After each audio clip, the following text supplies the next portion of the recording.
I mean, there's now expectations where I don't think there were last season. How much pressure do you think is on Jordan Love to now perform? And do you think that he can handle that, or do you think that he might crack? Well, I think expectations in Green Bay need to be tempered a little bit because we saw what they did last year. They also blew a game against San Francisco. They should have won.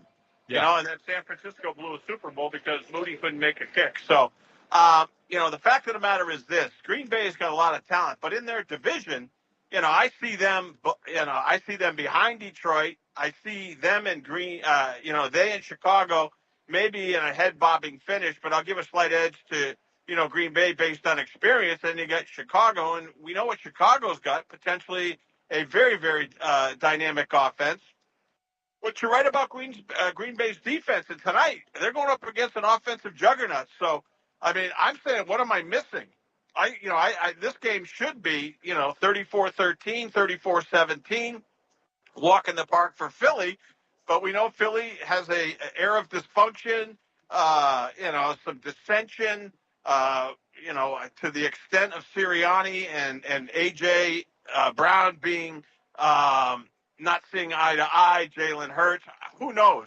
Yeah. And even if it's true that they don't get along, oftentimes that doesn't even carry over to the field because the players will say, "I'll show you," and that's a great way to shut up a coach is go out there and just get a win. So I don't know. I'm really riding the fence here. My heart tells me Green Bay. My head tells me Philly's going to come out and put all this BS aside and maybe take it out on Green Bay. I could see a rout tonight. I could, but hey, what do I know? I can see that as well. Yeah. And I think the bookmakers the total is 49.5. So they're clearly expecting points to be scored. And if points are getting scored here, you have to think that the Eagles are winning. I'm surprised the Eagles aren't like a -6.5 favorite here. I really am. With the additions that they made in the offseason, not just Saquon, but they really shored up their defense. They drafted well to get a cornerback in here who's an absolute stud in college. They have a strong defensive line.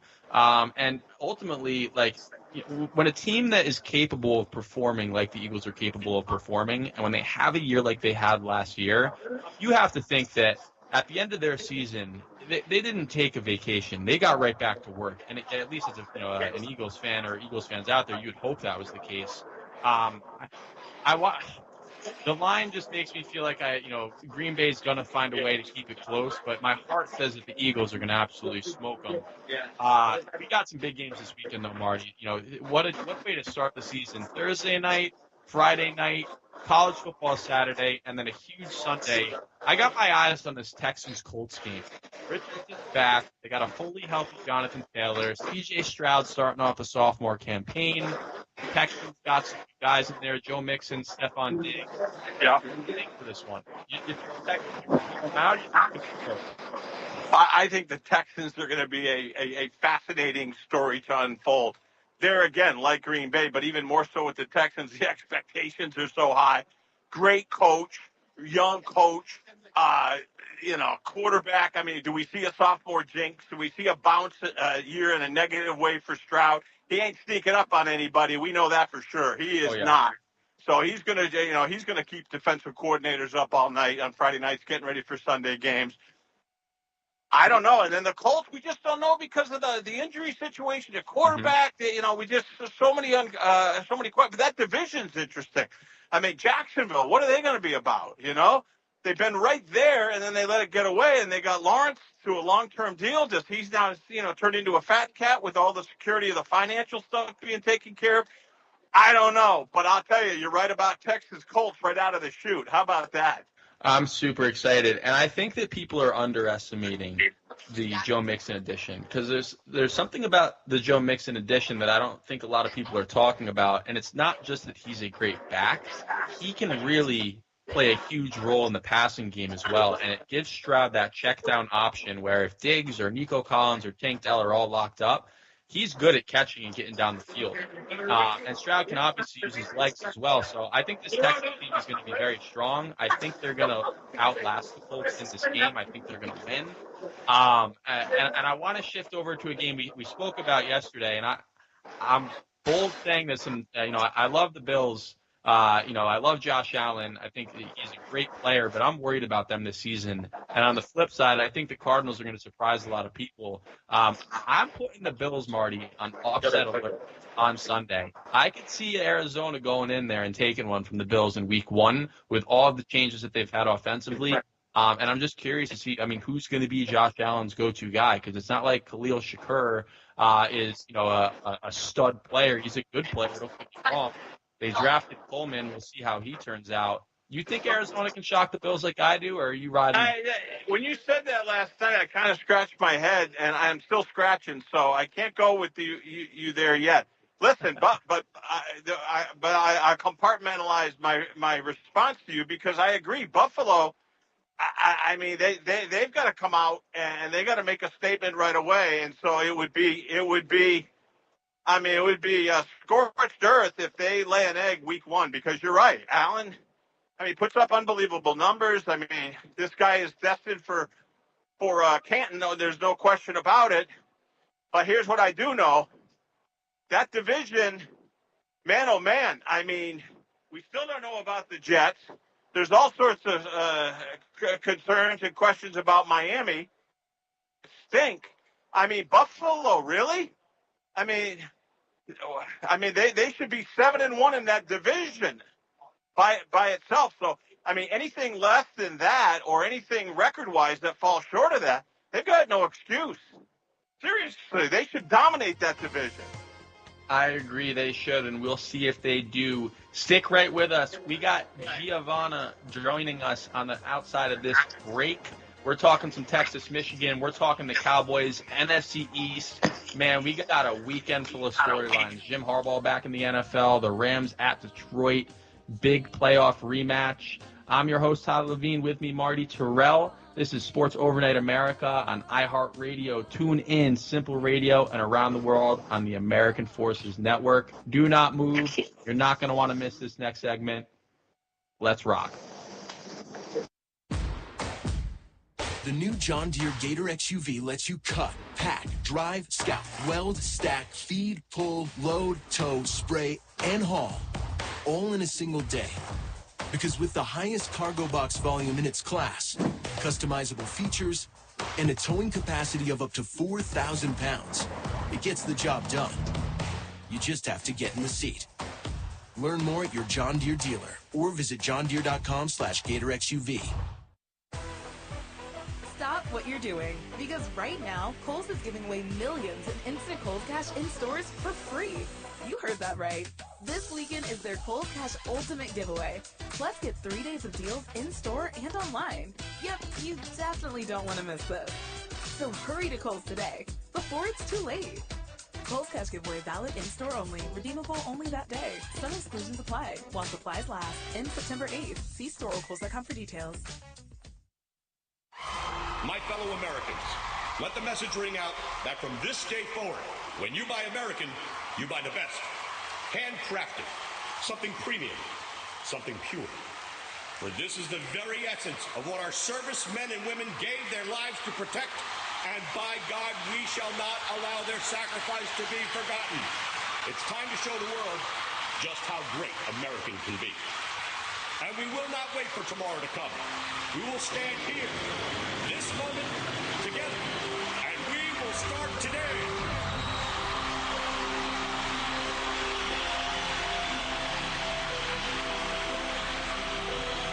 Don't ever forget how great it is to be American. America we need right now. American. Premium vodka. Celebrate responsibly. This report is sponsored by After School Alliance. 1 million people are rallying for After School as part of the 24th annual Lights On After School, organized by the After School Alliance. The event shines a light on the many ways after-school programs engage children and youth by making learning fun and providing educational and enriching activities. After-school programs are especially important as students recover from the pandemic, but funding shortfalls have left nearly 25 million kids without the after-school programs their parents want for them. Quality after-school programs keep kids safe, inspire them to learn, and give parents peace of mind. Alliance Alliance Executive Director Jody Grant. Every day, after-school programs across our country help students discover their talents, build their confidence, and foster their creativity through enrichment and academic supports. As we continue to recover from the pandemic, it's essential that many more students and families have access to these programs. This year, 8,000 Lights On after-school events will focus on the benefits of. Please stand by for this special presentation of the iMedia One Network on the Live 365 Network and the Live 365 app.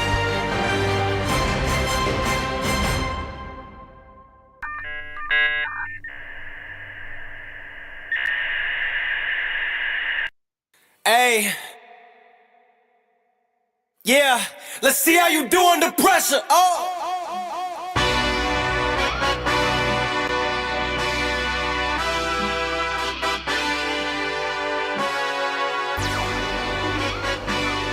Hey,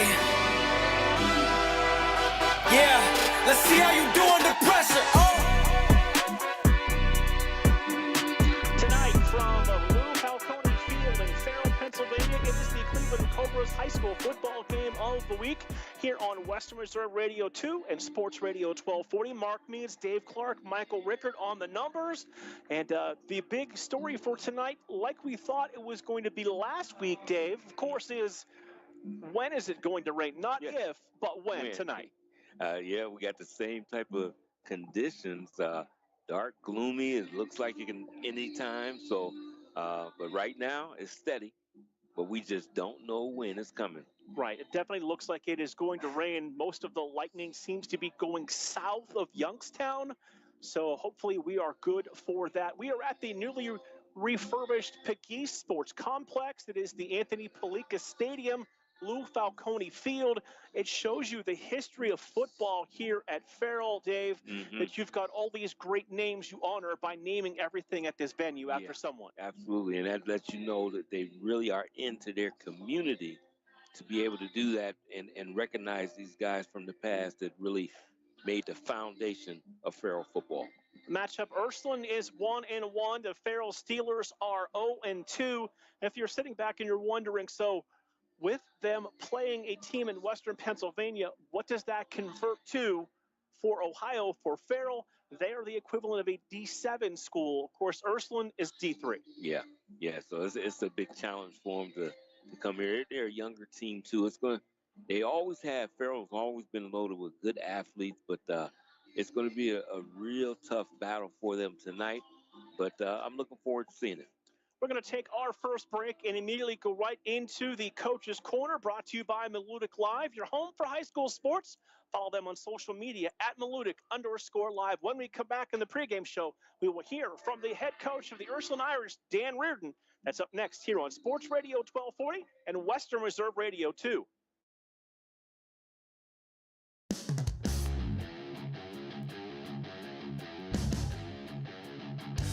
Catch all of the spring and summer action of Cleveland Cobras minor league football on the iMedia One Network. Follow the Cobras as they compete against teams from around the region and beyond in pursuit of a premier amateur football league championship.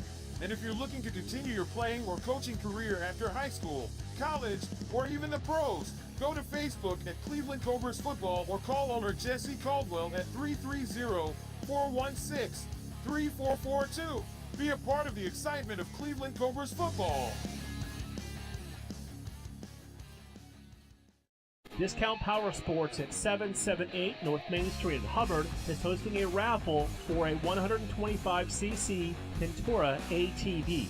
Tickets are $30 each and 100 tickets are available. For each raffle, when those 100 are gone, a winner will be drawn and a new raffle will begin. Tickets can be purchased at any Hubbard home game or at 778 North Main Street or by calling 330-717-4441. $1,500 from each raffle will go toward a scholarship for the Hubbard Youth Coalition. Lena's Pierogi House is your home for the area's best variety of pierogies. Daily specials include the Polish platter, the Hungarian platter, stuffed cabbage, and halushki. Having a last-minute get-together? Lena's has you covered with a wide variety of frozen take-home pierogies and dumplings. Go to Facebook at Lena's Pierogi House to see the weekly lineup of available flavors for dine-in or carry-out. Catch the best at Lena's Monday from 10 a.m. to 4 p.m. and Tuesday through Friday from 10 a.m. to 8 p.m. 20 North Main Street in Hubbard, or call 234-254-8532. During the fall and winter, grilling season never ends, and Gessler Propane is your local supplier that makes sure you get your hard-earned money's worth. Why go to gas exchanges to pay higher prices for tanks not filled to capacity? Gessler Propane makes sure you're prepared for year-round grilling with 100% filled tanks at a reasonable cost. See Bob Monday through Friday, 10 to 4, and Saturday, 9 to 3 at Gessler Propane, 702 Youngstown Poland Road, Struthers, or call 330-755-9119. Gessler Propane. They got gas. We now return you to the Cleveland Cobras High School Football Game of the Week on the iMedia One Network. Pre-game show continues, joined by Dan Reardon, head coach of the Ursuline Irish. And Coach, boy, your team put in a great effort to the last seconds week one against Walsh Jesuit, and then you bounced right back with a big win over Bishop Hartley last week. Yeah, I think first of all, we've played two very good opponents and, came up a little bit short week one, and I was proud of our kids' effort. But, we had a couple missed opportunities and a couple turnovers that ultimately proved to be the difference in the game. But, again, I was proud of the effort. Heading into week two, I thought our kids came back with a very strong resolve to fix their mistakes, and they were very coachable, and their effort was nothing short of outstanding, to be honest. And then hopped on a bus, drove down to Columbus, and played very, very well, and really in all three phases of the game. So I was pleased about that. And here we are heading into week three. What does it say about your squad to go back to that week one Thursday night game, Coach, that no matter what the score was, they never gave up? They fought hard, they played hard, and really had a chance to get right back into it in the final seconds that night. Yeah, I think it says a lot about our kids. And along with that, we've had a lot of close games over the years. We've had a lot of games that our kids have come from behind, when things didn't look well, or weren't going our way, and all those things. So, I'm proud to say that our kid, regardless of the score, they keep playing, and regardless of the score, that they believe that there's a chance to get back in the game. And again, they showed that opening night, and then carried that momentum into week two. Coach, with the 41 points against Bishop Hartley, you've now scored at least 30 points in 12 straight regular season games offensively. What does it say about, being able to fill and just continue to play well on the offensive side over the years, and the offensive coaches? Well, I'll talk about the coaches first. And with that, John DeSantis is our offensive coordinator, and Michael Fresco and Brian Fresco, the two of them, coach our offensive line. Christian Bello is a running backs coach, and then Jim Campana is our receivers coach. But all of those guys have been a part of my staff, with the exception of Coach Bello, for a number of years. And I think that the consistency there is a big piece of that, a big piece of the success. And then, it's also, it's been a big part of our identity, how we play on offense, and the tempo that we play with, and the effort that we play with. And it's something that our kids have really bought into over the years. Coach, you jump right back on the bus tonight. You head over to Farrell, not quite as far as Columbus, but a team you played a couple years ago in a classic game. Kind of tell us about the matchup for this year's go-round. Yeah, so that game, I'm sure that they are going to use that as motivation. The older kids in their program would have been on the field or on the sidelines for that game, and our older kids were young kids in the program, sophomores, and had a chance to witness it if they weren't on the field. But it was a classic game, and honestly, one of the best games I've ever been a part of, and just the momentum shifts and the different, from every single possession, one team to the other was making big plays, and it was really a fun game to be a part of, and came down to the wire. And one of their coaches I had a chance to talk to after the game, and to summarize what he said, I'm disappointed, but I can't even be mad. That was such a great game, and it was a shame someone had to lose it, and that's kind of how we felt too. But that said, we know what type of program program they are. We know what type of football community the Farrell community is. It's very important, and I think there's a lot of similarities between us and them. Neither of us back down from opponents. Yet we both want to play high level opponents throughout the course of the year to get us ready for the playoffs. And I expect tonight to be a great game, and I know we're going to get their best effort. When you look at them, 0-2, a young team in some spots, but it starts with their running back, Jules Johnson, who's rushed for well over 500 yards in their first 2 games. Yeah, and he's scary because he has the ability to make a play no matter whether you think you have him tackled or not. And, he has the ability to keep plays alive. Very, very talented young man, and they do a great job getting him the ball. He's up to almost 80 touches between 2 weeks, which is incredible. Yet, between his rushes and catching the ball out of the backfield and so on. But, he's been a workhorse for them, and he certainly has our attention. Our kids understand that we have to, minimize his impact on the game as best as we can. Finally, Coach, what is the key to go on the road this week and extend the winning streak to 2 games? Yeah, so again, we need to do a good job, containing him. He is that talented and has that ability, such big playability that we have to do a great job being gap sound on defense, but then not only being gap sound, but making sure we get him on the ground and not just assuming that he's down, again, because he can extend plays. Secondly, we need to take care of the football. And over the past 16 football games that we've played, we are 14-2. And the 14 games that we won the turnover margin. The 2 games we lost, we didn't. And, so we always preach that. And, just finally, our offense, we are good when we play with great tempo and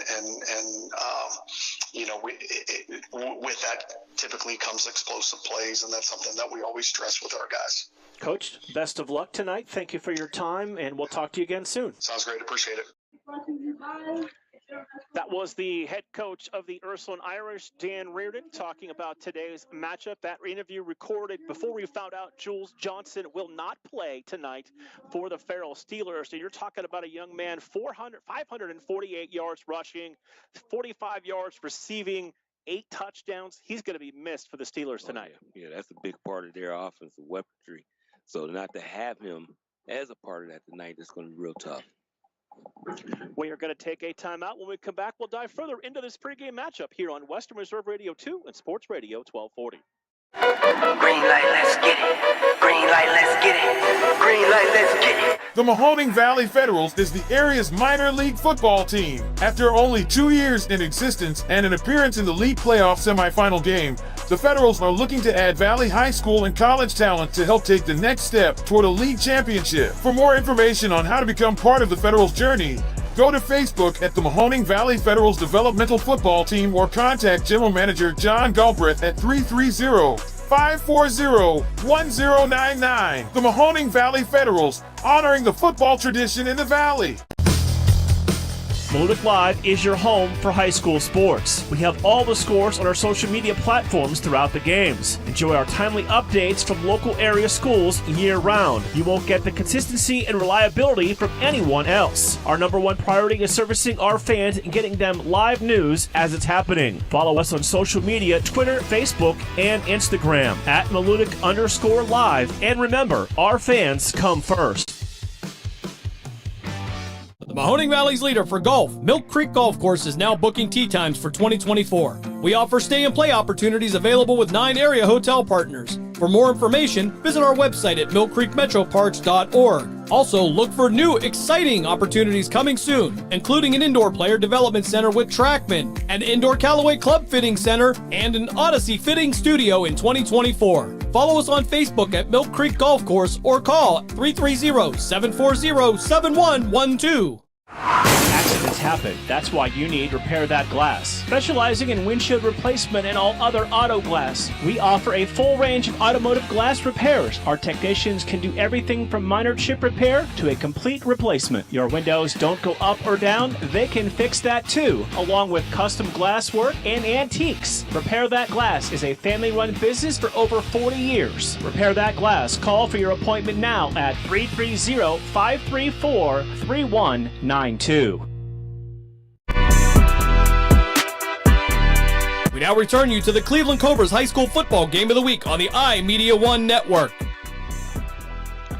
Pre-game show continues here from Farrell, getting you set for tonight's matchup from Lou Falcone Field in Farrell, Pennsylvania. Mark Means, Dave Clark, Michael Rickard, Matthew Craven back at our iMedia One studios in Struthers. Diving into this matchup, we heard them all, everybody kind of talking about it. They played 2 years ago, 2022. You and I weren't part of that broadcast, but have been reminded quite a bit over the years just how great that game was. If this could live up to that, we'd have another great night. Yeah, for sure. I mean, that was one heck of a game. And, you know, being able to listen to that one and listen to our buddies Jim Craven do the game, it was just, I know he enjoyed that because it was just a competitive battle, back and forth, Mark. Evan swings within the game. It was great to listen to. You look at the Irish, they bounced back with a win last week at Bishop Hartley, 41-10. In that game, DC Farrell, 163 yards through the air, pair of touchdowns, also added a rushing touchdown. And this is a team that plays great ball on the road, Dave. They've won 11 straight regular season road games. Yeah, that's something that's big when you can win on the road and it doesn't affect what you do. So that definitely bodes well in their favor, and I'm sure they'll ride those coattails of that wave tonight. The Irish have taken the field. They are mostly in white pants, white jerseys, green numbers trimmed in white with the green helmet and the shamrock on the side. The Irish averaging 38 points per game offensively, giving up 23.5 points per game defensively. The Farrell Steelers are under Amp Pegues, one of the greatest players to put on a Farrell jersey. He's in the 6th year as their head coach. They are 0-2 this year, but in his 6 seasons, Dave, his teams are 50-12. Yeah, and I mean, you know, I've heard people complain or say different things. You can't complain about a guy that can be able to put that type of record together.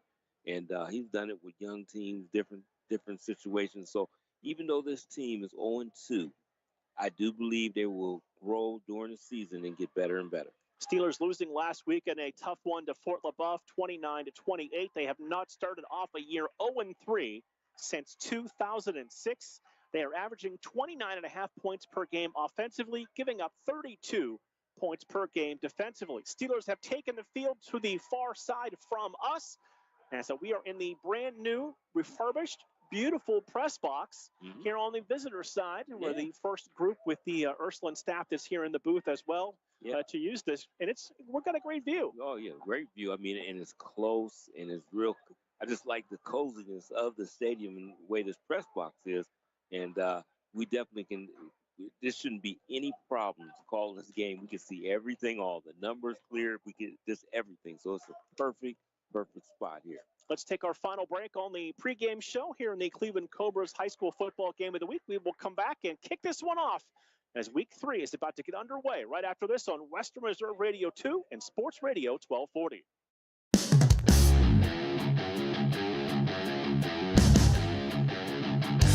Catch all of the spring and summer action of Cleveland Cobras minor league football on the iMedia One Network.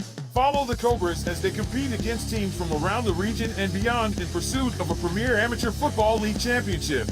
And if you're looking to continue your playing or coaching career after high school, college, or even the pros, go to Facebook at Cleveland Cobras Football or call owner Jesse Caldwell at 330-416-3442. Be a part of the excitement of Cleveland Cobras football. Discount Power Sports at 778 North Main Street in Hubbard is hosting a raffle for a 125cc Ventura ATV. Tickets are $30 each and 100 tickets are available. For each raffle, when those 100 are gone, a winner will be drawn and a new raffle will begin. Tickets can be purchased at any Hubbard home game or at 778 North Main Street or by calling 330-717-4441. $1,500 from each raffle will go toward a scholarship for the Hubbard Youth Coalition. Lena's Pierogi House is your home for the area's best variety of pierogies. Daily specials include the Polish platter, the Hungarian platter, stuffed cabbage, and halushki. Having a last-minute get-together? Lena's has you covered with a wide variety of frozen take-home pierogies and dumplings. Go to Facebook at Lena's Pierogi House to see the weekly lineup of available flavors for dine-in or carry-out. Catch the best at Lena's Monday from 10 a.m. to 4 p.m. and Tuesday through Friday from 10 a.m. to 8 p.m. 20 North Main Street in Hubbard or call 234-254-8532. Would you like a copy of one of the exciting games you heard on the iMedia One network? Just email us and we'll tell you how to get one. Email davidferris.westernreserveradio@gmail.com. That's davidferris.westernreserveradio@gmail.com. We now return you to the Cleveland Cobras High School Football Game of the Week on the iMedia One network. Just about wrapped up the pregame show, getting ready to get this one underway. You're listening to the iMedia One Network and Sports Radio 1240, WBBW Youngstown, a Cumulus media station. The Farrell Steelers have won the toss, Dave. They have elected to receive, so they will get their hands on the football first here tonight. And tonight's kickoff brought to you by Repair That Glass in Hubbard, reminding you accidents happen. That's why you need Repair That Glass, offering a full range of automotive glass repairs. For an appointment, call them at 330-534-3192. Yeah, I tell you so. Ready for this? I really hate the loss of Jewel, but sometimes that galvanizes a team together, Mark. You lose a key player. Now you got other guys that can step up and have to contribute in another way, and it really brings the team together sometimes. So we can see if the Farrell Steelers are able to do that tonight. So the Steelers will get the football to begin tonight's game. They will work right to left on your devices as you join us tonight here for what is already week 3 of the high school football season. Steelers are going to send 2 returners back deep. That looks like Nemo Jones, one of those 2 back to return this kick. So kicking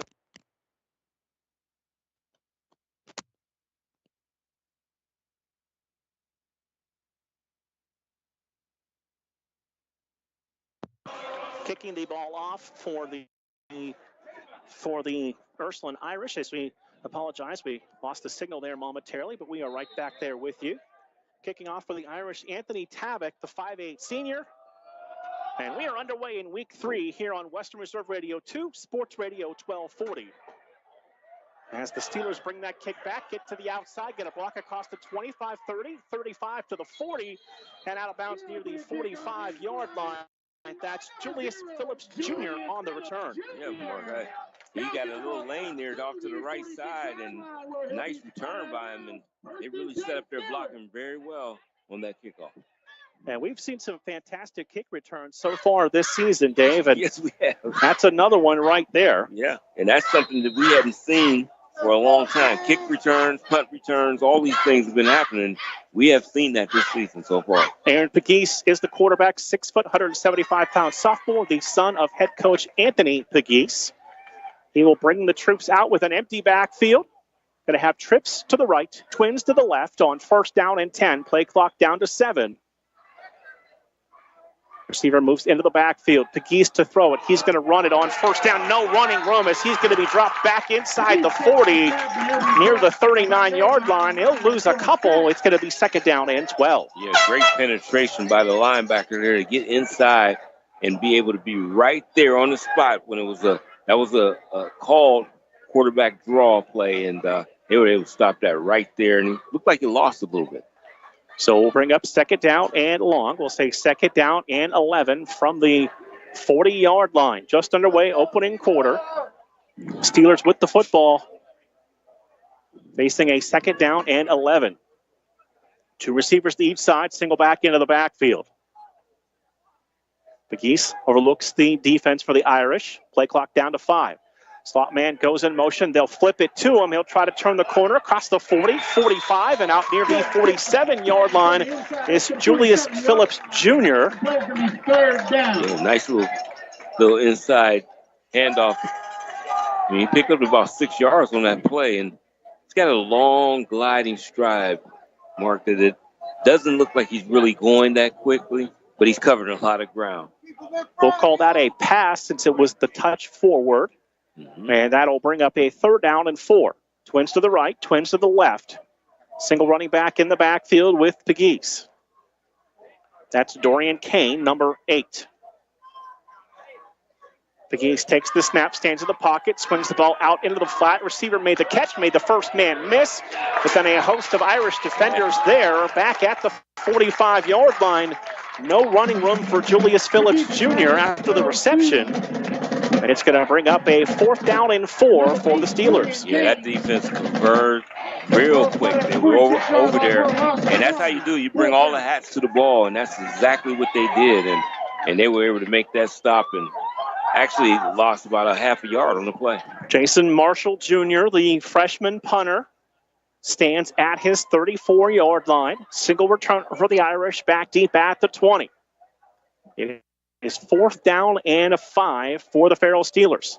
Snap back to the punter, gets the low line drive kick away that the Irish are just going to back away from, and that's going to roll down to about the 25-yard line, and a good stop to open things up for the Irish. Yeah, that was big to get them stopped there because they had great field position after the kickoff return. It really was a nice spot to be starting out on the kickoff, but they did a great job, 3 and out, and now able to take over on offense. DC Farrell, the senior quarterback who accounted for 3 touchdowns in their win last week against Columbus Bishop Hartley, leads the offense out onto the field. Joe Baylog is the tailback. We'll see Lazond, Taylor, Brown, and Javi as the receivers.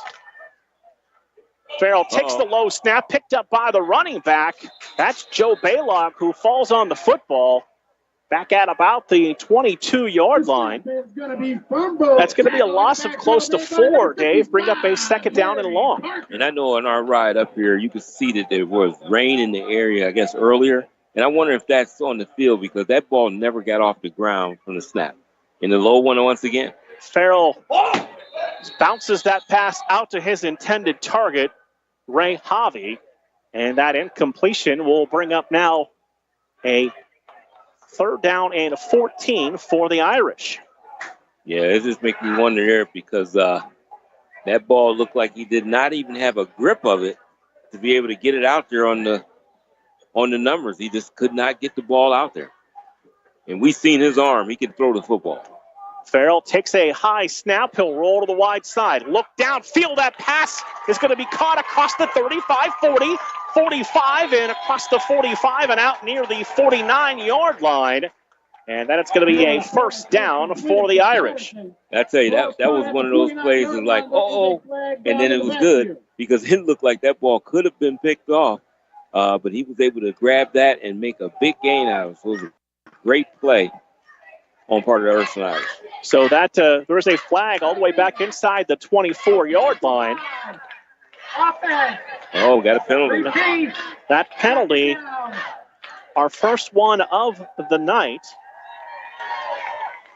And let's hope our trend changes from the last couple of Fridays, Dave. Yeah. We got to get into a new groove. That one we've been having is something that we don't want to keep repeating. After just joining us, 28 penalties 2 weeks ago, 23 last week, 20 in the first half in both games. Yeah, and that's something. I tell you. We joked about it on the ride up here. Yeah. If it happens again, it's got to be us. Yeah, it's got to be us. We might be banned from future broadcasts. So the penalty on the Irish wipes out that big completion.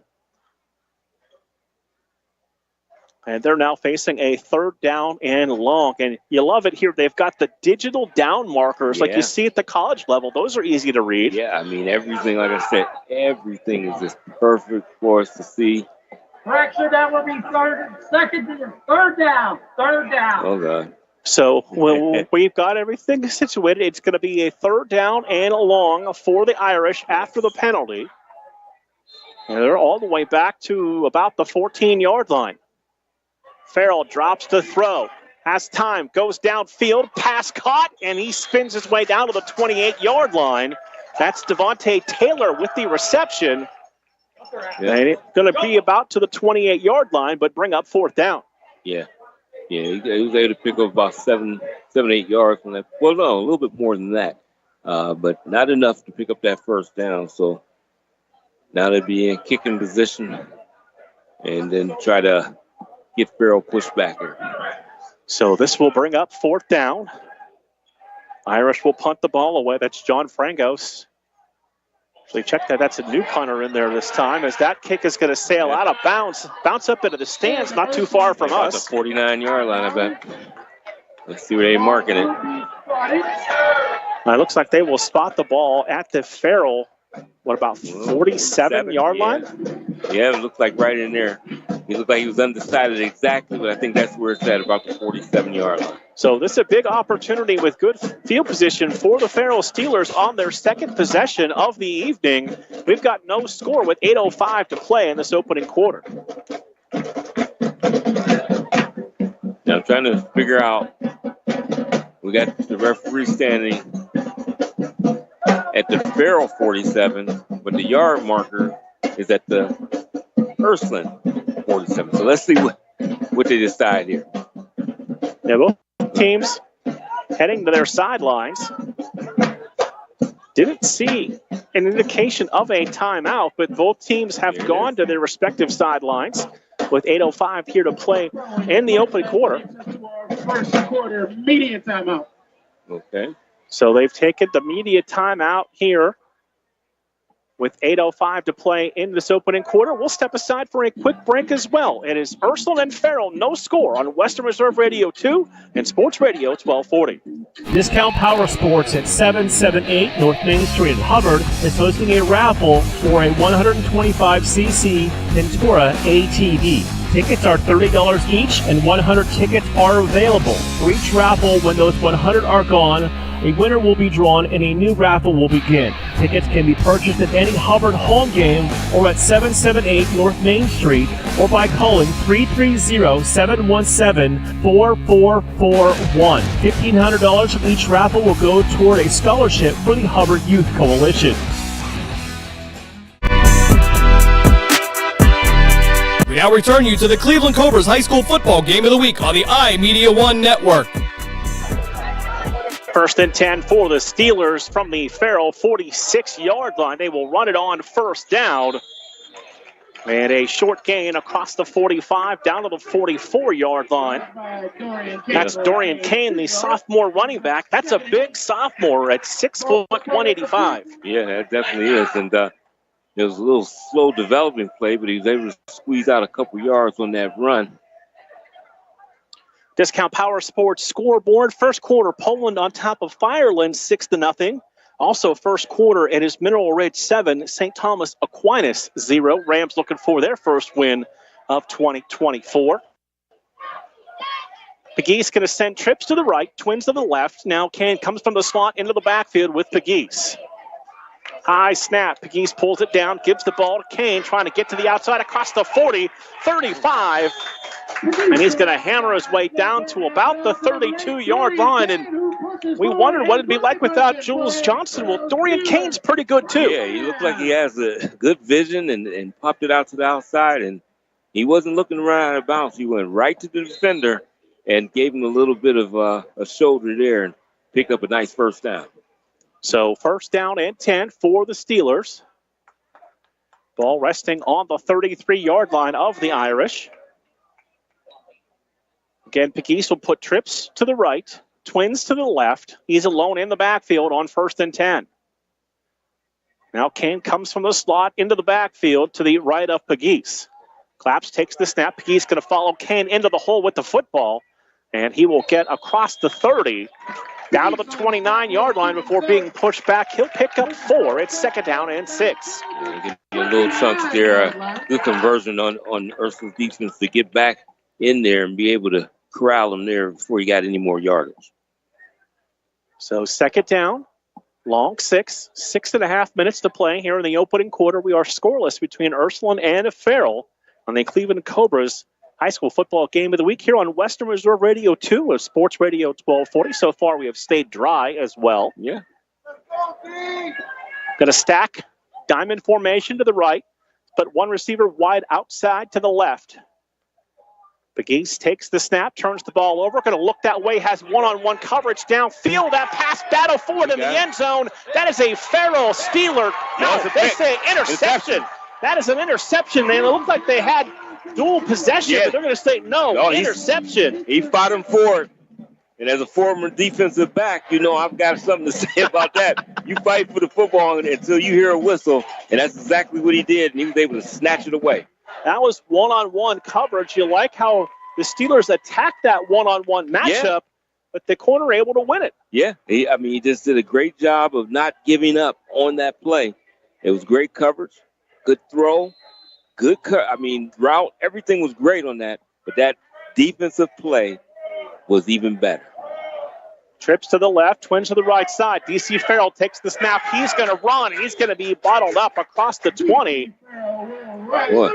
Down at about the 21-yard line. There was no room up the middle for Farrell to run. No. And he came there with something, but they came back with it. And I tell you, they're popping out there on that field right now. Gain of 2, 2nd and 8 from the 22-yard line. 5.5 minutes to play. First quarter, no score. Farrell takes the snap, puts the ball in Baylog's hands. And Baylog will drive across the 25 down to the 26-yard line. That's going to be a gain of about 4, setting up a 3rd down and 4. Yeah, they are playing aggressively, offensively and defensively. Steelers had one too many men on the field. So Farrell forced to take a timeout with 5:04 to play here in this first quarter. And when we looked at the numbers, you're talking about two teams averaging, 30-plus points per game through the first 2 weeks. And defense has stood tall. Yeah, and it's something because we were just talking about, especially Farrell's defense is giving up so much, but so far they're holding really good, Mark, and playing some good, tough defense, and we got it on both sides of the ball, both teams. The Cleveland Cobras are in pursuit of a PAFL Football League championship, and if you are looking to continue your football career, contact owner Jesse Caldwell at 330-416-3442 to be part of the excitement of Cleveland Cobras football. And excited to find out that the Cobras will now be a part of the Premier Amateur Football League. Yeah, isn't that something? I said they're moving up. That's a great league that's coming back and getting all these teams back together, so it should be really good. And you see, all the elite teams. We got the Cobras, we've got the Express, the Federals, who are one of our fantastic sponsors, all in the PAFL starting next year. Yeah, all of them. It's going to be great. It definitely is. So we will see what that brings come summer, but it is week 3 of the high school football season, Dave. We go back to Trumbull County next Friday as we see Niles and Hubbard, and we'll see a Hubbard team that's off to a good start at 2-0. Niles is pretty young. They struggled out the gate. Yeah, and it's important how that coach can keep them focused and everything.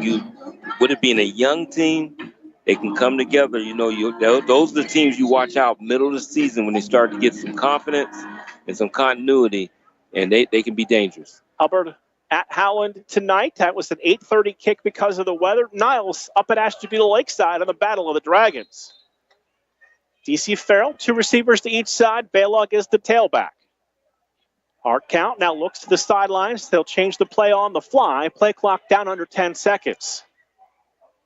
High snap for Farrell, gives the ball to Baylog, breaks through a hole across the 35 to the 40, lowers his shoulder and drives out to about the 42-yard line. And you've got to love that good, hard run. He had his shoulder square and took on the defender. Yeah, he seen the hole and took off and got inside. A great play by the quarterback to get that snap. Farrell back to throw, going to take a shot, has a man open, ball hangs in the air, pass caught inside the 20, down to the 15-yard line. That's Devontae Taylor, number 1 on the reception. And as we talked about defense, and now things are getting exploited, I tell you, right there was just a bad play, bad positioning by the safety because he was deep enough in there but he took the wrong angle. Irish right back to the field. They snap the football, fire it downfield inside the 10, down to the 8-yard line. On the reception, that's Terrion Davis, number 8, who makes the catch. And I love the pace that they have right now because Farrell can't even get ready. They're back on their heels with them moving like this. 2 receivers right, 2 to the left. Baylog is the running back to the left of Farrell. Takes another high snap, gives the ball to Baylog, and Baylog will walk into the end zone from 10 yards out for the first points of tonight's game. Yeah, wide open, big hole. And I tell you that pace had a lot to do with it. Once they got the big play and that Baylog got that nice run up there, they cranked up that pace on offense, and I just don't think Farrell was able to even recover and get back into it then. So Baylog's touchdown run is our first points of the opening quarter. And now we will see the special teams unit come on to attempt the extra point.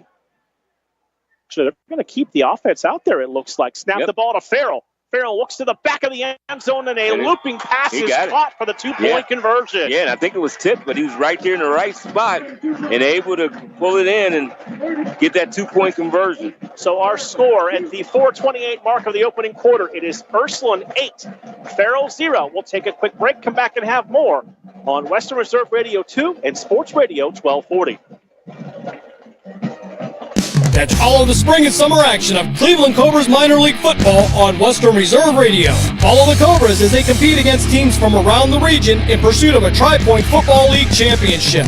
And if you're looking to continue your football career after high school, college, or even the pros, or to be part of the Cobras staff, go to Facebook at Cleveland Cobras Football or contact owner Jesse Caldwell at 330-416-3442. Be a part of the excitement of Cleveland Cobras football.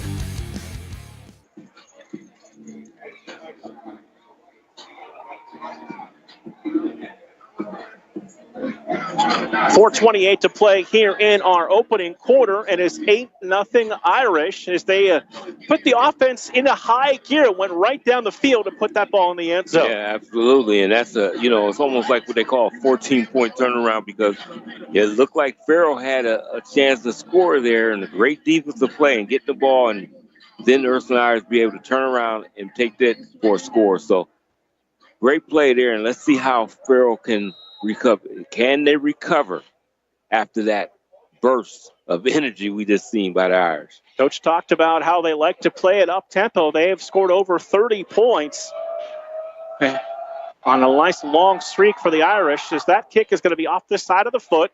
Pop-up kick, and he fielded at the 25 across the 30. Looking for a block. Bounce to the outside, and then driven down at about the 33-yard line. The Irish have come out hitting so far tonight, Dave. Yeah, they bring the wood there and absolutely smacked them there. And that's the longest run you can do. That's about 20 yards of running, but he probably only gained a yard because, you just can't. You got to get upfield when you return the kick. That kickoff brought to you by Repair That Glass in Hubbard. Give them a call at 330-534-3192. Discount Power Sports scoreboard. Poland now a 13-0 lead in the opening quarter, under 3 minutes at Firelands. Pegues puts Kane in motion from the slot to the backfield. Pegues takes the snap. He's going to keep it, follow Kane into the hole. And he's going to get across the 35 to the 36-yard line. A little bit of pushing and shoving after the play, but everybody goes to their respective sidelines. Pegues gains 2, 2nd and 8 from the 36-yard line. Steelers break the huddle. They'll come to the line of scrimmage. Lights are on. Trips to the right. Again, Kane from the slot to the right into the backfield with Pegues. Twins to each side. Play clock down to 5. Pegues takes the snap, sets up the screen. Nemo Jones makes the catch but can't turn upfield, and he's going to be driven back down near the original line of scrimmage and bring up a 3rd down and 9. Yeah, that play never had a chance. I mean, they had just diagrammed that like they were in their huddle. I mean, they were there on defense immediately, and that had no chance whatsoever. So it is 3rd down and 10 from the 33-yard line. Steelers go trips left. Single receiver to the right side. Running back in the backfield with Aaron Pegues. Pegues claps, takes the snap, drops back to throw. Going to roll out. Breaks away, and he's going to be sacked back at the 15-yard line. That's A.J. Snyder on the sack. It'll bring up a 4th down and long, and the Steelers will have to punt the ball away. Yeah, got them deep in their territory where they have to punt this ball away. And these are the tough type of punts right here. This is the kind that could be run back more. Returner for the Irish standing at midfield. That is D.C. Farrell back to return this punt, Dave. Yeah, very elusive. Now he'll move up to about the 46, 47-yard line. Snap back, they partially block it, and it's caught out of the air by one of the special teamers for the Steelers. Then as Rashard Dunbar, number 4, who caught the partially blocked kick, and the Irish are knocking on the door again. Yeah, and you know. Will be down at. Okay, they did call. You could see that coming because the last time they punted too, they had great penetration in the last punt also, and all they had to do was just find a couple little lanes there to get in there, and they were in the backfield immediately. So 1st and 10 Irish from the Farrell Steelers 25-yard line. Farrell takes the snap. He's going to run it, and he's going to get across the 25 down to about the 23-yard line. Give him 2. It's 2nd down and 8. Yeah, I'm trying to see number 7. What is he, a linebacker or a safety? He came up really, really quick to get DC there, and not. Yeah, he's a linebacker. It's Amario Boatwright, 5'9", 185, and a sophomore. Farrell to throw. Has a man wide open at the 10 and tripped up, and he'll go down at the 10-yard line. That is A.J. Snyder out of the tight end spot. And it's going to be 1st and goal for the Irish. Well, if Julius Field wasn't there, that would have been 6. Farrell takes the snap, gives the ball to Baylock, running up the middle, runs over a defender and powers down to the 5-yard line. 2nd and goal. Now look at this pace, Mark, how they just speeding everything up. The defense are on their heels. They can't get set. And the official stoppage in play. They can get a 1st down at about the 3. Yeah, trying to see why it was stopped there. The official stopped it momentarily. Yeah, there he is. He said wind the clock as we approach a minute 15 to play in this 1st quarter. Snap to Farrell. Gives it to Baylock. Bounced off a 1 tackler. And then a host of Steelers there at the 5-yard line for no gain. Yeah, it's going to bring up 2nd down. Or 3rd down and 5. And I gave them a chance to get a little settled on defense, that little delay, because they were really on their heels. And I think if they were able to run the play consistently, they would have been in the end zone. So 3rd and 3 now. Oh. And we've got a procedure penalty. Going to go against. That'll go against the Irish, and that is only our 2nd flag of this 1st quarter, Dave. Well, I am very happy to know that. To be in single digits in penalties is a great night so far, I tell you. Back them up 5, 3rd and 9 from the 10-yard line. Going to go trips to the right, single receiver left side. Baylog is to the right of Farrell, who rolls to the right. Eyes downfield, looking for a block, and he's going to get down to about the 5-yard line, but it's going to bring up 4th down for the Irish. Yeah, I think he thought maybe he could squeeze in there with a block or something and get there, and it just wasn't enough room. It's a big play for Farrell.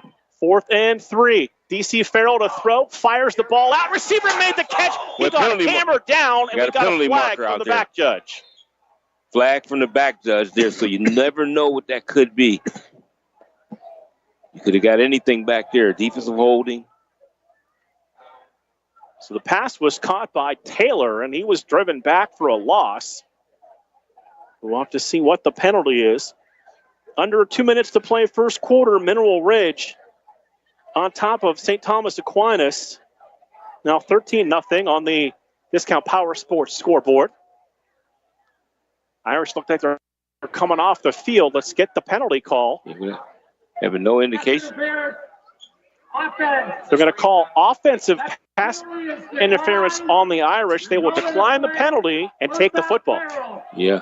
Well, that was big for them to be able to stop them from getting in the end zone there, because they was right on the cusp of putting up another 6. And I know it's only the first quarter, Dave, but this does not look like an 0-2 football team giving up over 30 points per game. No. I mean, they're definitely out there fighting and trying to stay within this game, and that was a big stop for them. And you never know if this could rejuvenate some of that energy they had earlier in the game on the offensive side of the ball. 1st and 10 for the Steelers from the 9-yard line, going right to left. Kane moves from the slot into the backfield with Pegues. Pegues claps, takes the snap, gives the ball to Kane. 2 hands on it. He will drive down to about the 10-yard line. 1 second to go in the quarter. I seen a grab out there, so I'm thinking maybe a holding, but I'm not. Kane with the rush. There's a flag at about the 8-yard line. Holding. Oh. 70 offense. After the goal. Repeat, first down. So that hold is the first accepted penalty on the Steelers. It'll back them up half the distance to the 4-yard line. Yeah. And it's 1st and 14, and we've got 1 second to go here in this opening quarter. Yeah, they got to get out the back of this. Now they're going to let the clock run out. We've come to the end of the first quarter. After 1, it is Ursuline 8, the Farrell Steelers 0. You're listening to Western Reserve Radio 2 and Sports Radio 1240. We'll be right back. Discount Power Sports at 778 North Main Street in Hubbard is hosting a raffle for a 125cc Ventura ATV. Tickets are $30 each, and 100 tickets are available. For each raffle, when those 100 are gone, a winner will be drawn and a new raffle will begin. Tickets can be purchased at any Hubbard home game or at 778 North Main Street or by calling 330-717-4441. $1,500 from each raffle will go toward a scholarship for the Hubbard Youth Coalition. During the fall and winter, grilling season never ends, and Gessler Propane is your local supplier. Then make sure you get your hard-earned money's worth. Why go to gas exchanges to pay higher prices for tanks not filled to capacity? Gessler Propane makes sure you're prepared for year-round grilling with 100% filled tanks at a reasonable cost. See Bob Monday through Friday, 10 to 4, and Saturday, 9 to 3 at Gessler Propane, 702 Youngstown Poland Road, Struthers, or call 330-755-9119. Gessler Propane. They got gas. We now return you to the Cleveland Cobras High School Football Game of the Week on the iMedia One Network. Getting ready to begin quarter number 2 as we go to the Discount Power Sports scoreboard. Are you ready for this, Dave? Oh, I'm ready. The Niles Red Dragons are on the board in 2024. They lead Ashtabula Lakeside 6-0 as they start the second quarter. Yeah, well, that's what we were looking for, just to get some points. They had not scored in those 8 quarters, so to get that first touchdown, sure, they were thrilled. So they're on the board in the Battle of the Dragons.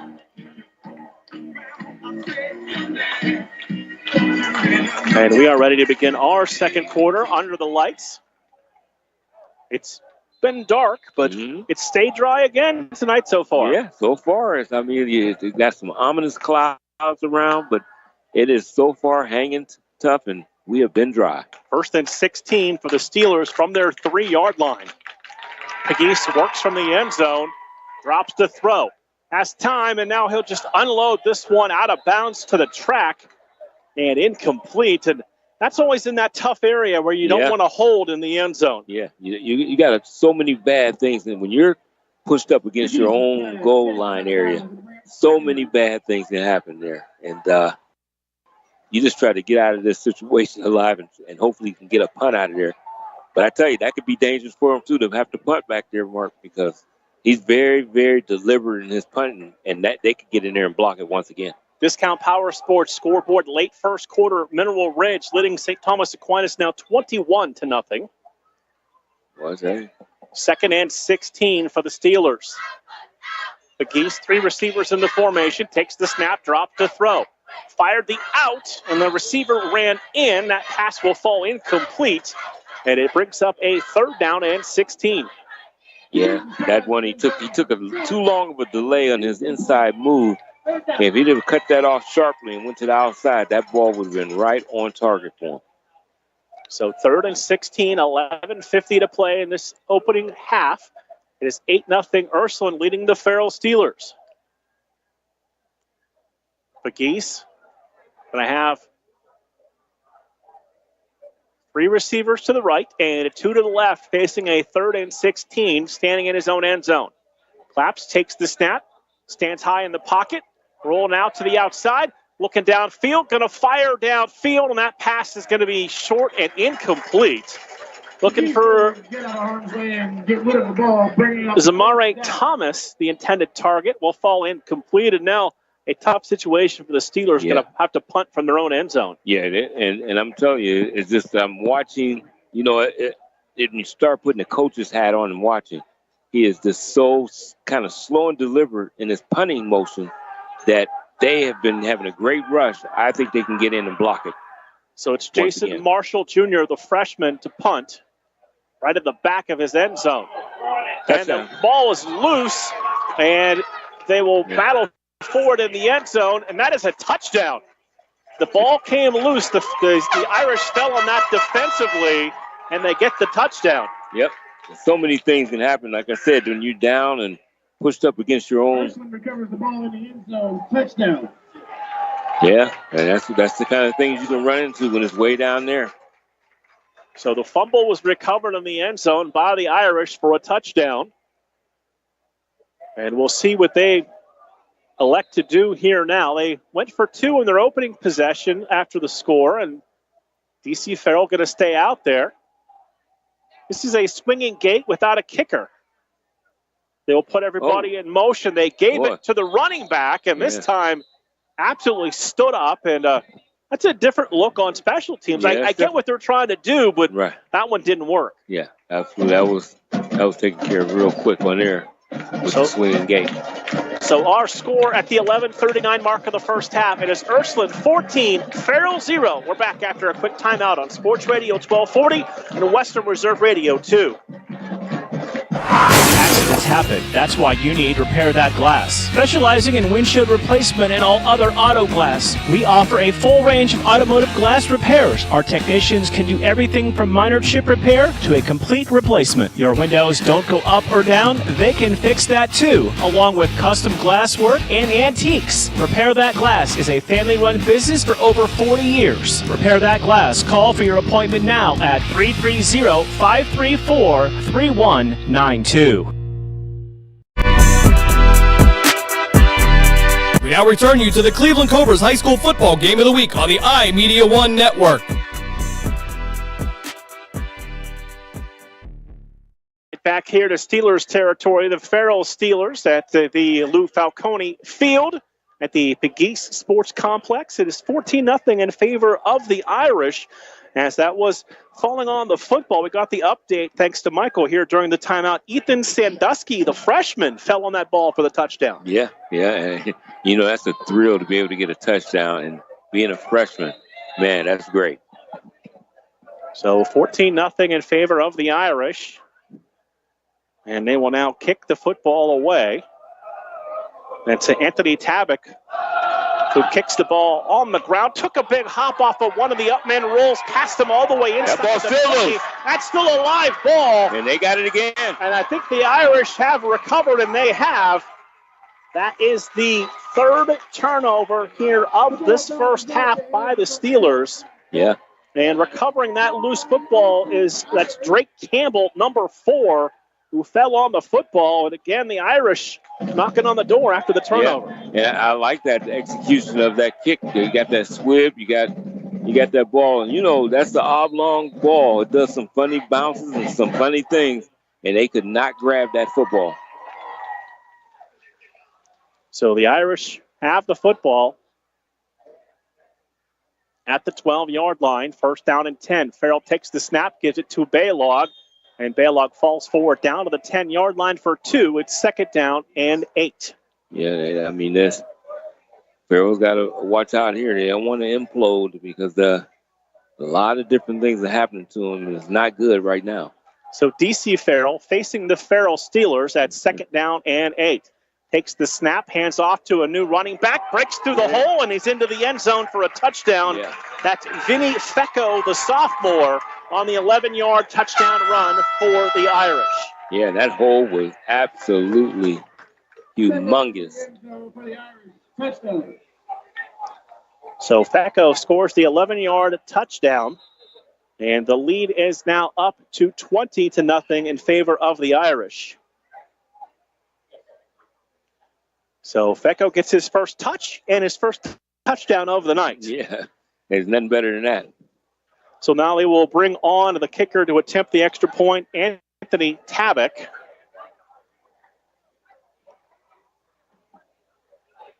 Snap down, extra point on the way. It is up and inside the right upright and good.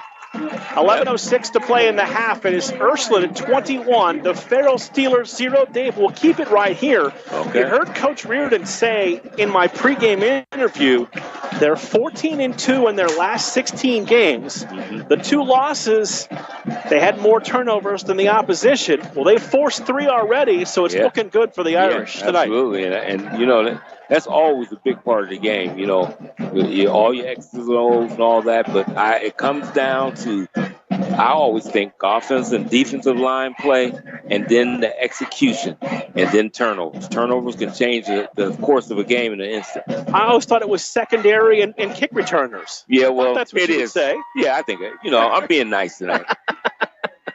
It all depends on which partner I'm working with, who the most important position is on the line. That's right.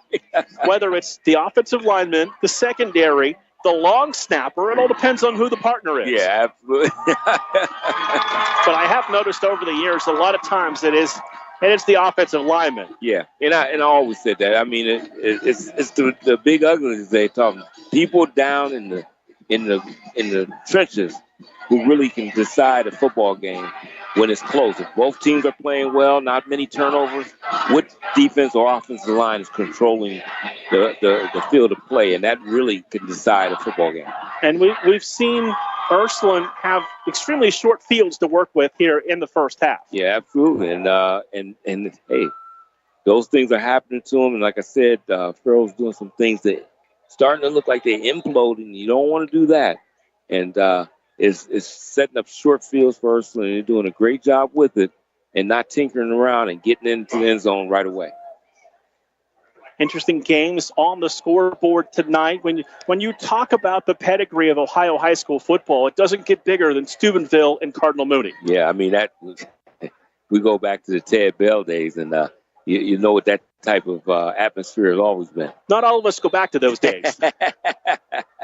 I'm not saying who. I'm just saying not all of us go back to those days. Yeah, I can go back to them and look at them and see some great play. This kickoff brought to you by Repair That Glass in Hubbard. For an appointment, call 330-534-3192. Bouncing ball picked up at the 30-yard line and going to go down right there at the 30. And we've seen this with Ursuline twice now, not really kicking the ball off, but using the little, like, either the pop-up kick or the squib kick and letting their defenders kind of rush down and create havoc. Yeah, absolutely. And then when you see they're having problems handling the football, that even makes it even better for Ursuline. They get down there quickly, and then some other things can happen. Be optimistic and get down and try to get the football once again. I looked into, as we came over here to the PIAA from the OHSAA, how many rule variances do we have? There's only one. We'll get to it after this play that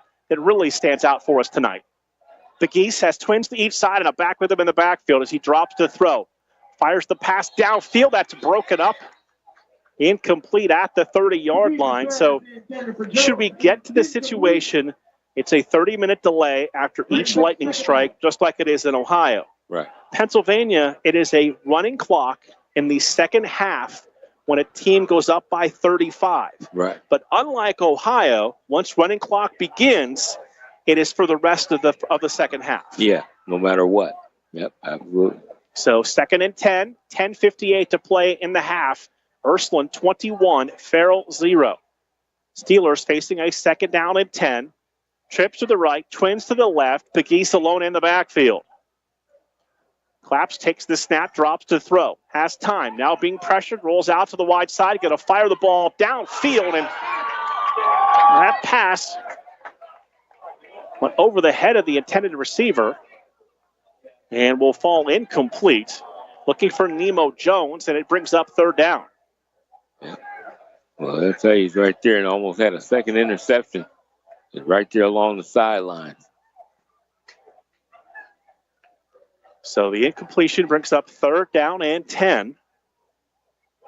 Steelers, without their leading rusher, down by 3 scores, have been forced to put the ball up here in the first half. Yep, absolutely. They have to do it.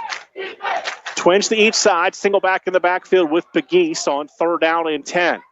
Pegues takes the snap, 2-step drop, stands tall in the pocket, has the ball knocked loose. It's loose on the turf. It's picked up by the Irish, and they are going to run this into the end zone for a touchdown.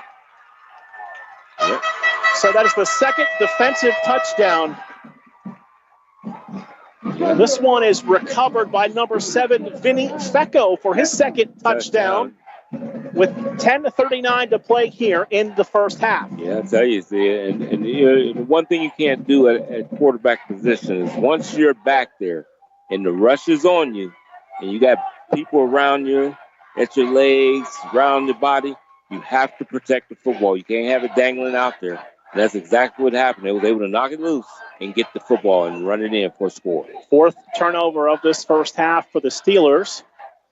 Now they will come on to attempt the extra point. The snap bobbled, picked up by the kicker, and he is knocked to the turf at the 8-yard line. So with 10:39 to play here in the half, it is now Ursuline 27, Farrell 0. We'll take another quick break and come back with more on Sports Radio 1240 and Western Reserve Radio 2. Green light, let's get it.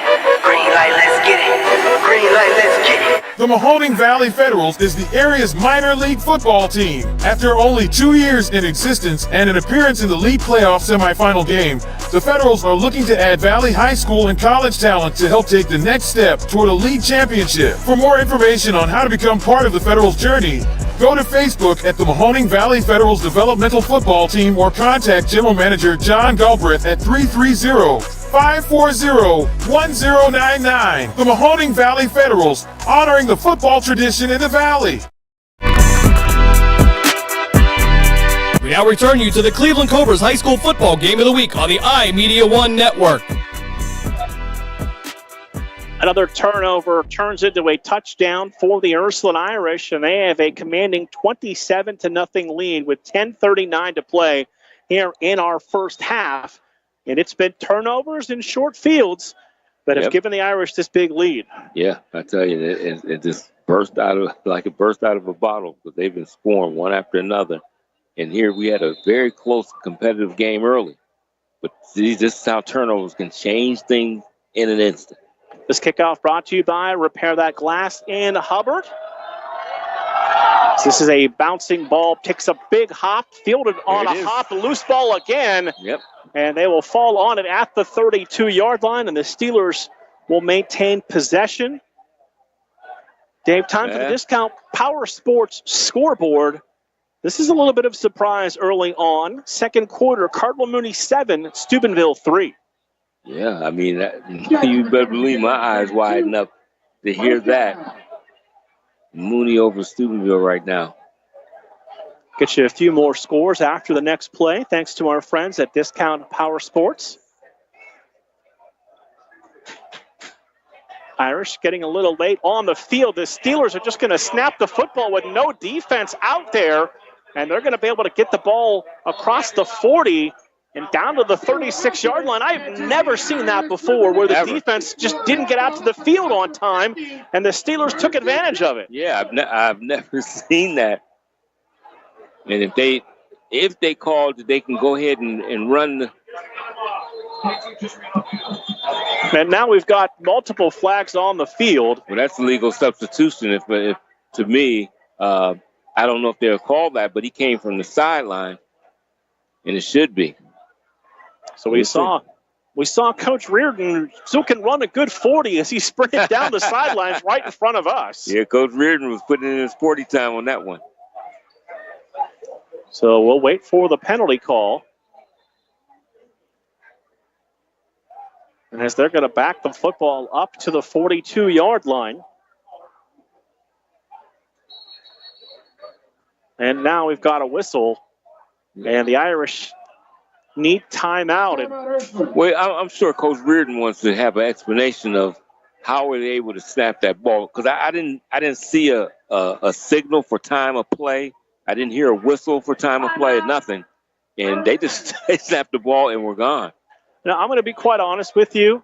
I wonder if Coach Reardon used this timeout just to have a little chat. Oh, yeah, that's what this is. That's all it is. It's about that last play in which they took off before anybody was in. I did not hear, like I said, I didn't hear a whistle. I didn't see a signal or anything. All I know is snap, and they were gone. Well, the Steelers were lined up and ready for play. Yep. The Irish were still huddled up at about the 40-yard line.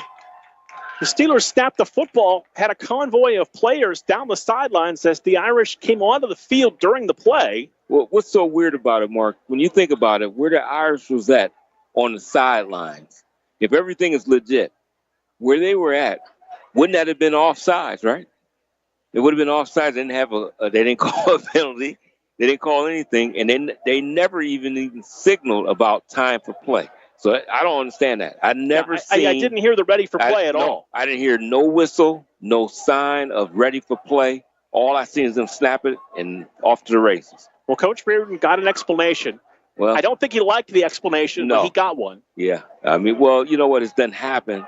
They know they made a gaffe. There's no doubt about that in my mind that happened there. But, they're up 27-0, and thank goodness. Think if this was a close game and something like that happened. Dave, on the Discount Power Sports scoreboard, second quarter, Austintown Finch a 28-0 lead over Canton Glen Oak. Boardman up 7-0 over the Cheney Cowboys. Valley Christian, after their big win last Saturday, leading Brookfield 8-6 in the second quarter. Can also tell you a couple other scores tonight as well. Poland, last report, 13-0. They were leading Firelands in the first quarter. And the snap goes over Farrell's head back to the 50 to the 48-yard line, and he will fall on the football there. Yep. They didn't had a couple of those high snaps like that. And we got a little moisture out there now. It's real light, but it's a little rain coming down now. Can also tell you Warren Harding leading Massillon Perry 7-0 in the second quarter. Yep.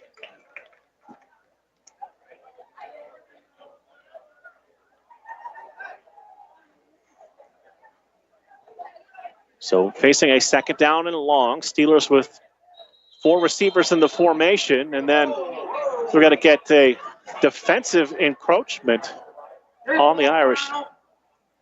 Encroachment, number 65, defense. Halftime, Poland up 13-0 over the Firelands. That was the score after one. That's the score at the break there. Rain starting to come down here. It's starting to bring it now. So we knew this was coming. As the rain starts here in Farrell. The Geese taking a shot downfield. That pass is going to be intercepted at the 15-yard line as the Irish force another turnover. And they will get the football back. That ball held up in the wind and the rain. And Ursuline's going to have the football with 9:14 to play in this first half of action. That pass intercepted defensively by Ray Hobby, the sophomore receiver defensive back. Fifth turnover forced here in the first half. Yep. Good coverage there on the play, and I'm ready. I'm sure they're ready to get going. So Irish will have the football, but we've got a whistle and a stoppage. Timeout. Ursuline. Irish going to use a timeout. You look up on the scoreboard. The Irish will have one remaining. Saw a flash off to our right. Yeah. So yeah. it was lightning or light. Yeah, that I couldn't tell. I've seen what you've seen too, but I don't know if that was a flash of lightning or not. So the Irish used their second timeout. They've got one remaining. The Steelers have a pair remaining with 9:14 to play here in tonight's first half. And a half where the Irish have been able to force turnovers, Dave, and then take advantage of some short fields to work with. Yeah, that's what they have been able to do. And then Farrell better be ready because they'll get the same treatment back to him here. Ready to go back to play. 1st and 10 for the Irish. Farrell going to hand the ball off. 2 hands on the football. As they will run it for a short gain. It'll bring up 2nd down. Irish, they want to go. They want to keep it up tempo after a gain of 1 by Baylog. Split backs into the backfield. They will hand the ball off again. Running off tackle. And twisting his way out there, that's number 5 for the Irish. That's Patterson on the carry. And it will bring up 3rd down and 6 for the Irish.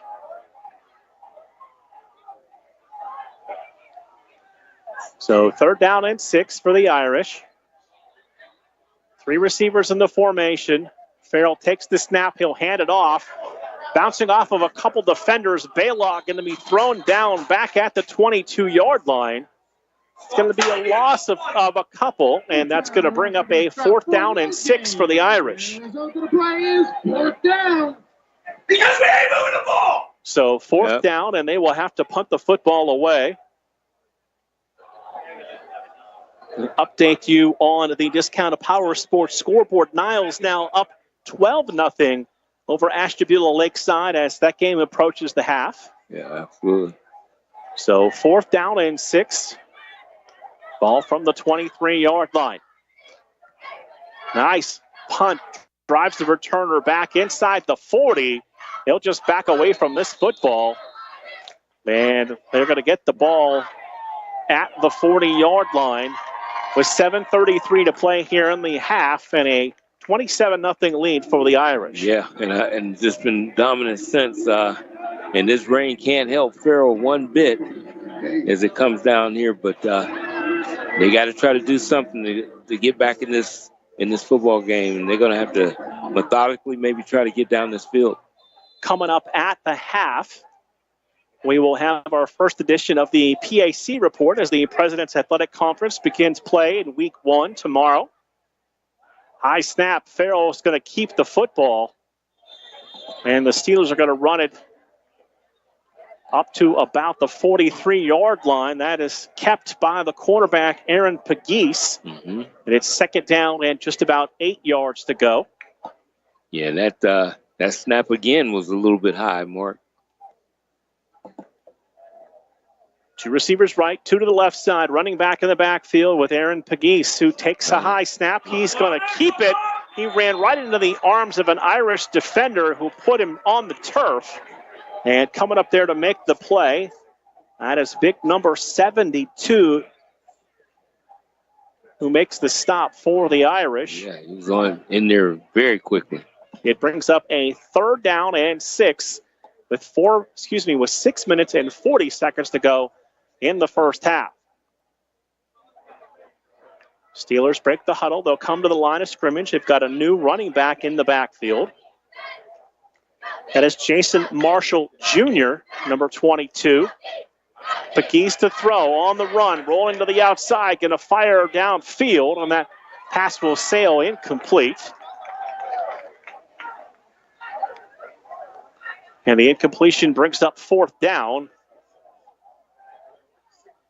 Steelers are going to have to punt the football away. DC Farrell will go back to return this kick. So what had looked like lightning, I think, is an effect on the video board. Yeah, I think so, too. Off to our right. Yeah. Because we've seen it a few times with a flash in the Steelers logo. Mm-hmm. So Jason Marshall Jr., who was in the backfield for the previous play, will now punt. Snap back to him, gets the kick away. Farrell's going to back away from it. That's DC Farrell, the Irish punt returner, and that ball's going to be down at the 22-yard line. So the Irish will have the football. 6:10 to play here in the first half, and they will have one timeout remaining and a 27-point lead. Yeah, enough time to try to put some more points on the board if they possibly can. Well, Dave, we have just officially gone into a lightning delay. Yep. They are sending both teams to the locker room at the 6:10 mark here of the first half. Both teams will head to the locker room. And the fans will have to exit the stands, and we knew this was a possibility for tonight. Yep. And a couple of those times we did think it was a flash off of the board there, but it also probably was a regular pass that we also seen. So evidently that's what happened if you've seen them shutting it down for now. And, of course, if you're not familiar with the rules, it's 30 minutes after the last strike before we can resume play. And that is the same rule we use in the OHSAA that we use here in the PIAA for this game. So the Lightning has delayed this game. So we are going to now, while we are at delay, we are going to join the Poland-Firelands game already in progress, and we will have further updates for you as this game goes along. It is Ursuline 27, the Farrell Steelers 0, with 6:10 to play in the first half, and we are officially in a lightning delay. And momentarily we will join Jim Craven and Bob Gessler with Poland and Firelands here on the iMedia One Network, Sports Radio 1240 and AM 600. We'll be back with further updates shortly. It's amazing. And on the defensive side, Jeffrey Kohler lighting up 4 tackles and 1 assist here so far for the Firelands. We'll try to get this screen to come back up. Liam Tobicash 1 for 2 for 4 yards. Receiving 1 catch for 4 yards is Max Stinson. Rushing for the Falcons will be Colin Scott, 8 carries for 13 yards. And that would be pretty much all for the Falcons as they have struggled on their own end of the field. And for the second half, Coach, a lot of adjustments that don't need to be made. Yeah, and how do you adjust in this weather? I mean, it's just... do you adjust for footing, for grip? I mean, it's just going to be straight smash mouth football from here. I really don't. We're going to give you an opportunity to figure that out as we step aside for a break. You are listening to the Cleveland Cobras High School Football Game of the Week here on Western Reserve Radio and WRQX AM 600 The Patriot. We're back right after this. WRQX, Salem, Youngstown, Warren. We are AM 600 The Patriot, a Cumulus media station.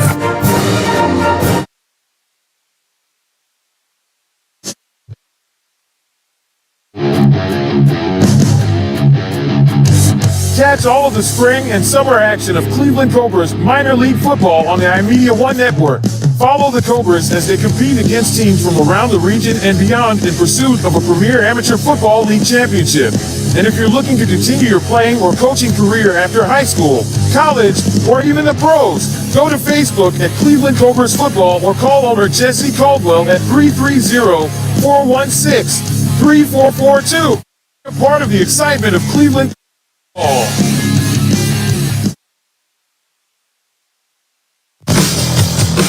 Malutic Live is your home for high school sports. We have all the scores on our social media platforms throughout the games. Enjoy our timely updates from local area schools year-round. You won't get the consistency and reliability from anyone else. Our #1 priority is servicing our fans and getting them live news as it's happening. Follow us on social media, Twitter, Facebook, and Instagram at Malutic_Live. And remember, our fans come first.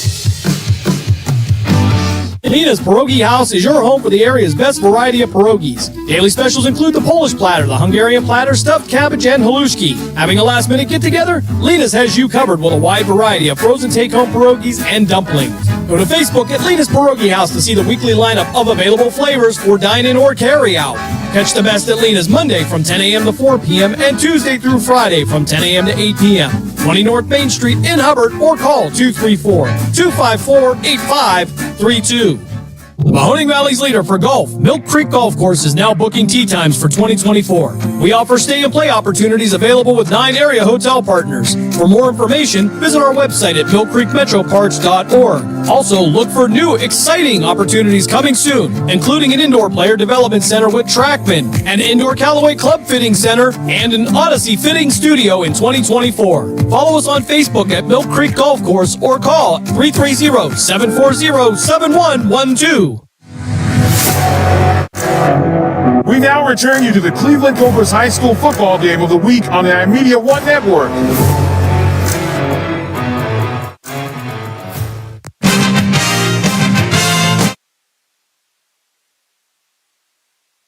Welcome to the first PAC football report of the 2024 season, covering games on September 7th. I'm Joe Underco. This week we will take a quick look back at the 2023 season in the President's Athletic Conference, while also previewing the opening fall football weekend this Saturday. Grove City rode its brick-by-brick approach to a perfect 10-0 record and the program's first PAC football title in 25 years last season. The Wolverines edged Susquehanna in a first-round NCAA D3 playoff game before falling on the final play of the game at eventual national champion Portland in the second round. Carnegie Mellon and Washington and Jefferson each posted impressive ECAC bowl wins, lifting the PAC record in ECAC bowls to 9-4 over the past 5 seasons. The 2024 football season again features a full round-robin schedule in the PAC. Each week will feature 5 conference matchups with one team on a bye, which in Week 1 will be Westminster. Grove City opens the fence of its PAC title at home, as the Wolverines host longtime Presbyterian rival Geneva at Robert E. Thorne Field at 1 p.m. It's the 98th all-time meeting between the programs in a series that dates back to 1893. Grove City has won 3 straight games over the Golden Tornadoes, but Wolverine head coach Andrew DiDonato notes that Week 1 games always bring a degree of uncertainty. Week 1's always a challenge just because you really don't know what you're going to get. Each team will look different from the year before. And then you add the element of Geneva and some of the unique things that they do. So yeah, that's why our message is good to great each rep, 1-0 each week. And we just want our guys to live in the vision of who we are no matter what we see on Saturday. Now in his 3rd year as head coach, Waynesburg mentor Cornelius Coleman looks for his program to take a step forward in 2024, starting by hosting Case Western Reserve at John F. Wiley Stadium in Waynesburg at 1 p.m.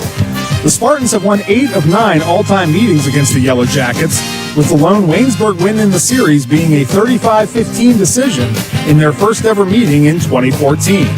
Coleman believes changes in his program have now taken hold and should result in more success in 2024. Honestly, you see the program growing year by year. It's just to the point where now the young men honestly understand what it's like to compete week out in the PAC, where I don't know if, not a point of emphasis, but if they understood it beforehand and understanding that everybody's good in this conference and everybody's going to bring their best punch. We know that we're close, but to be close isn't good enough. Now we have to learn from those previous years, those previous mistakes.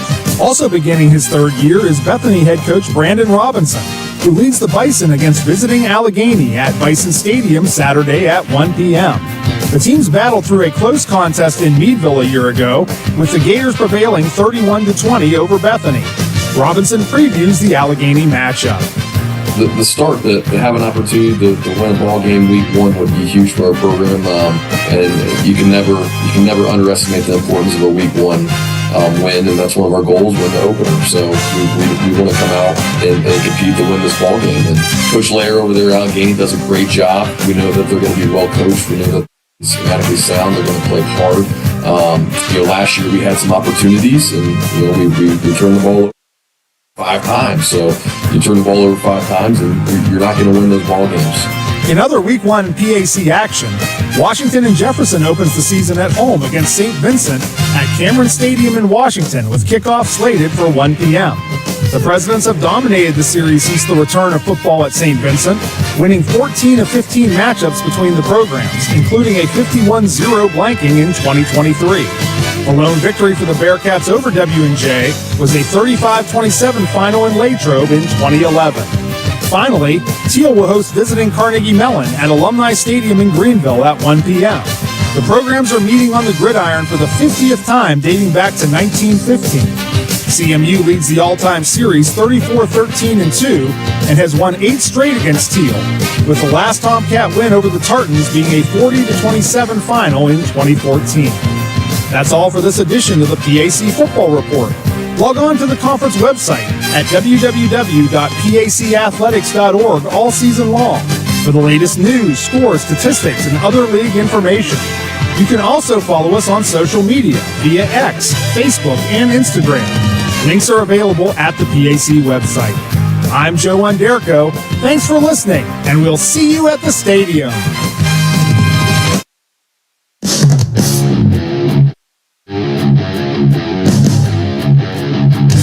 Catch all of the spring and summer action of Cleveland Cobras minor league football on the iMedia One Network. Follow the Cobras as they compete against teams from around the region and beyond in pursuit of a premier amateur football league championship. And if you're looking to continue your playing or coaching career after high school, college, or even the pros, go to Facebook at Cleveland Cobras Football or call owner Jesse Caldwell at 330-416-3442. Part of the excitement of Cleveland Cobras football. During the fall and winter, grilling season never ends, and Gessler Propane is your local supplier. Then make sure you get your hard-earned money's worth. Why go to gas exchanges to pay higher prices for tanks not filled to capacity? Gessler Propane makes sure you're prepared for year-round grilling with 100% filled tanks at a reasonable cost. See Bob Monday through Friday, 10 to 4, and Saturday, 9 to 3 at Gessler Propane, 702 Youngstown Poland Road, Struthers, or call 330-755-9119. Gessler Propane. They got gas.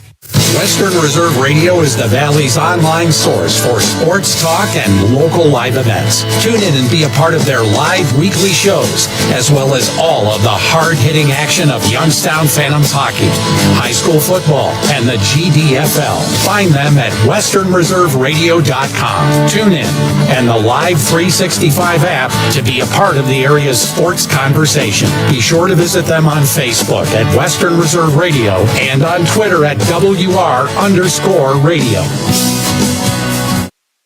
Accidents happen. That's why you need Repair That Glass. Specializing in windshield replacement and all other auto glass, we offer a full range of automotive glass repairs. Our technicians can do everything from minor chip repair to a complete replacement. Your windows don't go up or down, they can fix that too, along with custom glass work and antiques. Repair That Glass is a family-run business for over 40 years. Repair That Glass. Call for your appointment now at 330-534-3192. We now return you to the Cleveland Cobras High School football game of the week on the iMedia One Network.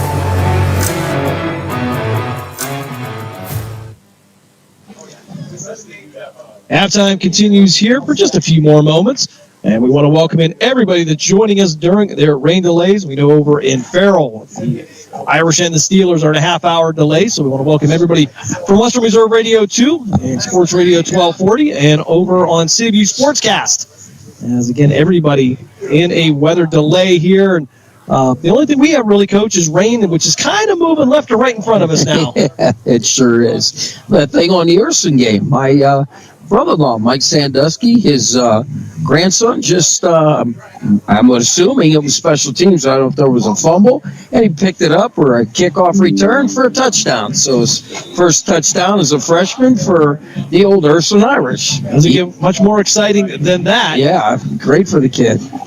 As that comes from a Cheney guy, so big compliment there as we continue here. Just a couple of minutes here. We're in the warm-up here. It is captain's meet at midfield to get the second half going. It'll be Poland receiving here after the Falcons won the coin toss in pregame, and they deferred to the second half. Or excuse me.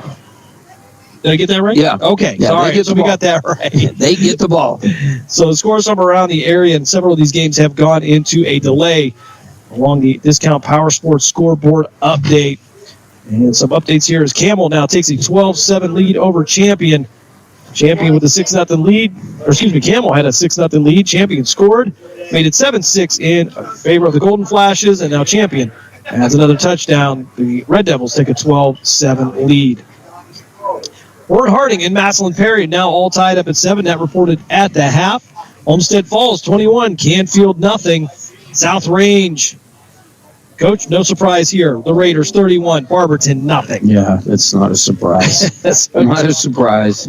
They have, I believe, since 2019, they have lost one regular season game. That was to Green. It was an outstanding program. Yeah, Green, Cheney faced them one year in the playoffs, and I'll tell you what, they're not big, but boy, them guards can get after it. Wyndham Bombers with a 6-0 lead over Jackson Milton. Youngstown East, they extend their lead over Cleveland JFK, 28-0. Struthers 34, Doane Community nothing. Sharon with a 35-0 lead over Slippery Rock. Lakeview PA 15 at Sagertown 14. And Matthews in the second quarter, last reported, Mustangs with a 12-0 lead over Newton Falls Tigers. Mineral Ridge still with a 28 lead over St. Thomas Aquinas. They go into, I believe they're going to go into a delay as well. McDonald 7, Clearview 6. Lowville at the half, last reported, Coach, the Rockets up 47-0 on Tuscarora Central Catholic. Wow, that's huge. That's a great job. Liberty 6-0 still over Lakeview at last report.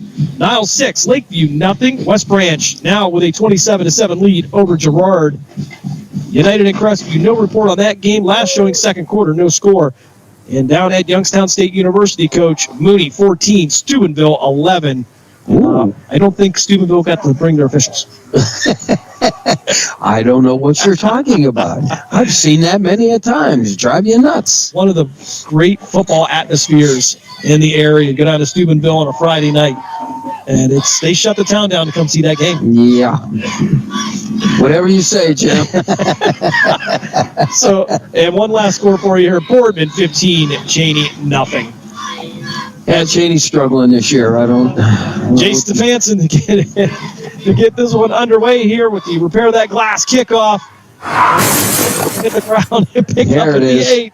Dave on cue they'll bring us out to the 25 and down near the 30-yard line, and the Falcons will take over 1st and 10 to get this second half started.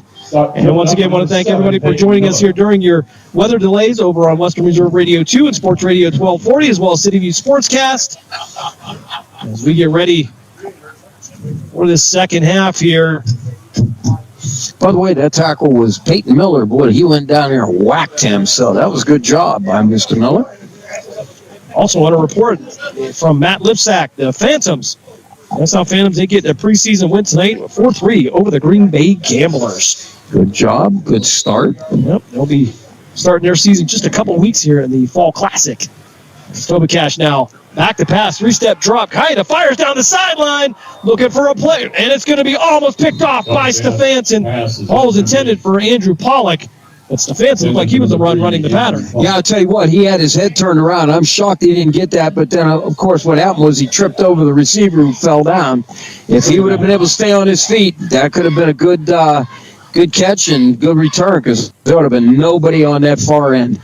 Falcons taking a shot downfield here on first down. 11:50 here in the third quarter. If you're just joining us here on Western Reserve Radio, WRQX AM 600. I want to thank those joining us again over on Western Reserve Radio 2 and Sports Radio 1240. A game brought to you by Mark Means and Dave Clark.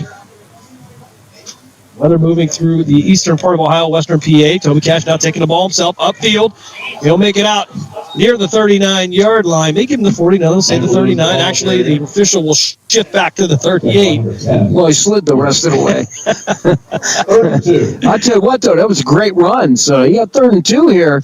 They're hitting Poland in the mouth up front. So Poland's got to tighten it up here. I want to thank John Alsop for all the stats and the numbers we got for halftime. As see a huge disparity in the Poland and Ireland's offenses. Poland with 116 yards in the first half. Tobicash in his shotgun type formation, high snap. He'll bring it down and be brought down in the backfield. And that's going to be Vincent Tafaro on the sack. And they take that back. It looks like Michael Lewis now in at quarterback for the Falcons. I don't really think it made a difference because the snap was so high. By the time he pulled it down, we always talk about snapping the ball and timing. It just threw the whole play off. Indeed. Kamara now posting up around his own 30-yard lines. He'll get this ball away. Kamara will be able to return this one from the 26-yard line back past the 30. And he'll spin one time out to the 40, and he'll be drugged down at the 42-yard line. And Poland will get the ball for the first time in the second half here. 10:34 left third quarter. Poland 13, Falcons 0.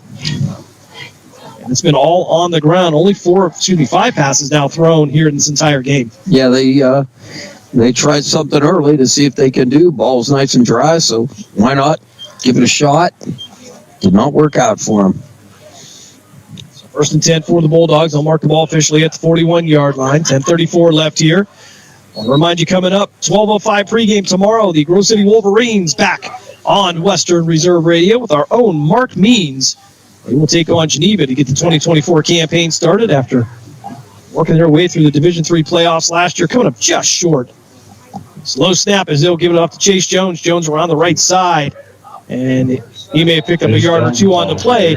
We'll call it 2nd and 8 now for the Bulldogs. Yeah, the Falcons have done a nice job stringing these out now. They're getting off their blocks, and they're doing what they need to do. Poland, again, no yardage on that, so it's 2nd and 10. They've got to start smacking them up in the middle or doing some counters or mixing them up. Yeah, they'll say he went out. I guess he went out of bounds right at the line of scrimmage. So 2nd and 10 now for Poland, still at the 41-yard line on the old side of the field. 10:26 left here, third quarter. Which next week we will have the Bulldogs and the Canfield Cardinals. Looking forward to that one as Kamara now in his shotgun. Kamara going to pull the ball, take it himself upfield. He'll make it out past the midfield stripe down to the 48-yard line, and that's going to be just enough for a Bulldog first down. Yeah, they ran that read real nice. He hit the ball. He was able to get some people to commit on the running back, and he was able to take it. Poland now in Falcon territory at their 48-yard line. 10:20 here. Clock will continue to run on a rain-soaked night here in Oberlin. We even went down near the concession stand, and it was pouring. Yes, it was. We have finally kind of dried out a little bit. Yeah, it slowed down. I mean, it's not. It's weird because it doesn't look like the heavy rain, but it's raining. Colder temperatures now as Jay Stefanson will be the receiver to the near side. They'll go to the I formation. Kamara under center. 1st and 10. We'll hand it off to the tailback. Pick up a couple yards on the play. Get a little harder to see these numbers here on the white jerseys. Look like Colin Scott on the tackle. Number 56, Noah Engel. Okay, Noah Engel. There was 2 of them. They couldn't get a number on the ball carrier there. Like I said, it's getting a little dirtier there, and that may have been Angelilli on the carry. We apologize. Absolutely. So 2nd and 8 for the Bulldogs at the Falcons' 46-yard line. 9:20 here as the clock continues to run. Calling the tight end to the right side now. They'll go 2 wings to the right, essentially. Bar on the shotgun, and there's going to be a little bit offside by the Falcons. There was a little timing off there because the ball wasn't snapped. Just a bit offside. Jimmy Berry trying to line up next to Kamara in the Poland backfield. He was hoping he could take the handoff before the ball was snapped. All right. So, incidentally, no argument from Berry. No, I did it. Yes. Doggone it, I didn't time it right. You got to own that one, Jimmy. I'm sorry. Yeah, you did. So, 2nd and 3 now for the Bulldogs. They'll park the ball at the Falcon 41-yard line. I formation again. And now the Bulldogs will be offside, so the officials give it 5, and they will take it away 5. Whoop, he almost went the wrong way. There we go. Now put it back where it was at. There we go. You remember the game on The Price is Right where the yodeler guy would go up and down depending on it? Yeah, it's kind of the same deal there. So we're back to 2nd and 8. We'll just do it again. Good Lord. Now we're talking about The Price is Right. 2nd and 8, the Falcons 46. Kamara in the shotgun. He'll take it himself off the right side, and now we'll have another flag. And somebody on the far end looked like the wing kind of was in position and stood up and said, "What was that?" And that's motion. All right, 2nd and 13. So this went from 2nd and 3 to 2nd and 13. We're just battling back and forth between probably about the 35 to 35. It's kind of staying right there. And really, we need to get to this other end of the field. It's really in good shape. Yeah, it hasn't been touched. So. Yeah, away from the scoreboard, it's in beautiful shape down there, but we haven't gotten there yet. Oh, I stand corrected. Matt Lipsack just informed me on the Discount Power Sports scoreboard update. The Phantoms won 7-4 tonight. So Kamara now with the spin move. He'll come back to the near side, upfield past the 40. He's got one man to beat. He'll get a block. And one man with an angle. He'll cut to the inside. Kamara in. 54-yard run and a flag. And you know it's going to be against Poland because the umpire and referee have not left the area. Oh, Lord. So Vito Kamara with a fantastic run. Twisted and turning. 55 yards, actually, but that will come all the way back. And now it will be 2nd and 23. Hayden Fortner had him, I'm going to say probably on maybe about the 20 to 15-yard line, and all he did was plant his foot and moved, and his motion was coming toward the sidelines, and he was able to just walk right around him. Again, we want to welcome everybody on Western Reserve Radio 2 and Sports Radio 1240, as well as City View Sportscast. We thank you for joining us, but we hope we can get you back to your games here. Hopefully that weather will move through. As here, the Poland Bulldogs have a 13-0 lead over the Firelands Falcons. The Bulldogs scoring all in the first quarter. Cully get them on the board with an 8-yard touchdown reception from Kamara, and Kamara would take the ball 42 yards into the end zone to give Poland the 13-0 lead. I believe this is the third time we've run second down. Maybe the fourth. We had 3rd and 8, 3rd and 2, 3rd and 13, and now 3rd and 20, 2nd and 22. Excuse me. Hand off this time to Jones. Jones out to the right side. He'll slip one move, and he'll be brought down near the Falcons' 46-yard line. And that'll make it a more manageable 3rd down now for the Poland Bulldogs. Yeah, that was... Man, let me tell you what. He had the alley. That was a good job. 3rd and 9. So Sam Olmstead sends this score from Salem on the Discount Power Sports scoreboard update. The Salem Quakers 13, the East Liverpool Potters 0. So thank you, Sam, for that. We appreciate it. So Kamara now into shotgun. They'll send McCauley from the left side to the right side, and the wing to the right as well. Kamara with a running back to his right. He'll give it off. That'll be Jones again. He'll be hemmed up in the backfield. Lots of a yard on the play, maybe 2. That'll bring up 4th down now for Poland. And you can just tell these field conditions are slowing the game down. Yeah, Michael Lewis about took the handoff in the backfield. It's just they can't get any footage. Their feet bite and everything's just sliding all up. We got a lineman down. While they attend to that, I want to remind you this 3rd quarter is brought to you by the Mahoning Valley Federals. After a 2024 playoff appearance, the Mahoning Valley's minor league football team is building for the 2025 season. For more information, call General Manager John Galbraith at 330-540-1099. Go to the team's Facebook page at Mahoning Valley Federals. They'll get this punt away. It'll be a lone line drive picked up at the 12-yard line, right out to the 20. And near the 25-yard line, that's where the Falcons will start their drive here. And, of course, as I was saying, talk to John Galbraith. And if you are former high school, college, or even a former pro athlete, contact John and maybe get back on the gridiron on Saturday afternoons and evenings during the spring and summer. Probably one of the funnest times you and I have had in football. Absolutely. I've told everybody I've coached a lot of levels. That was probably the hardest level to coach.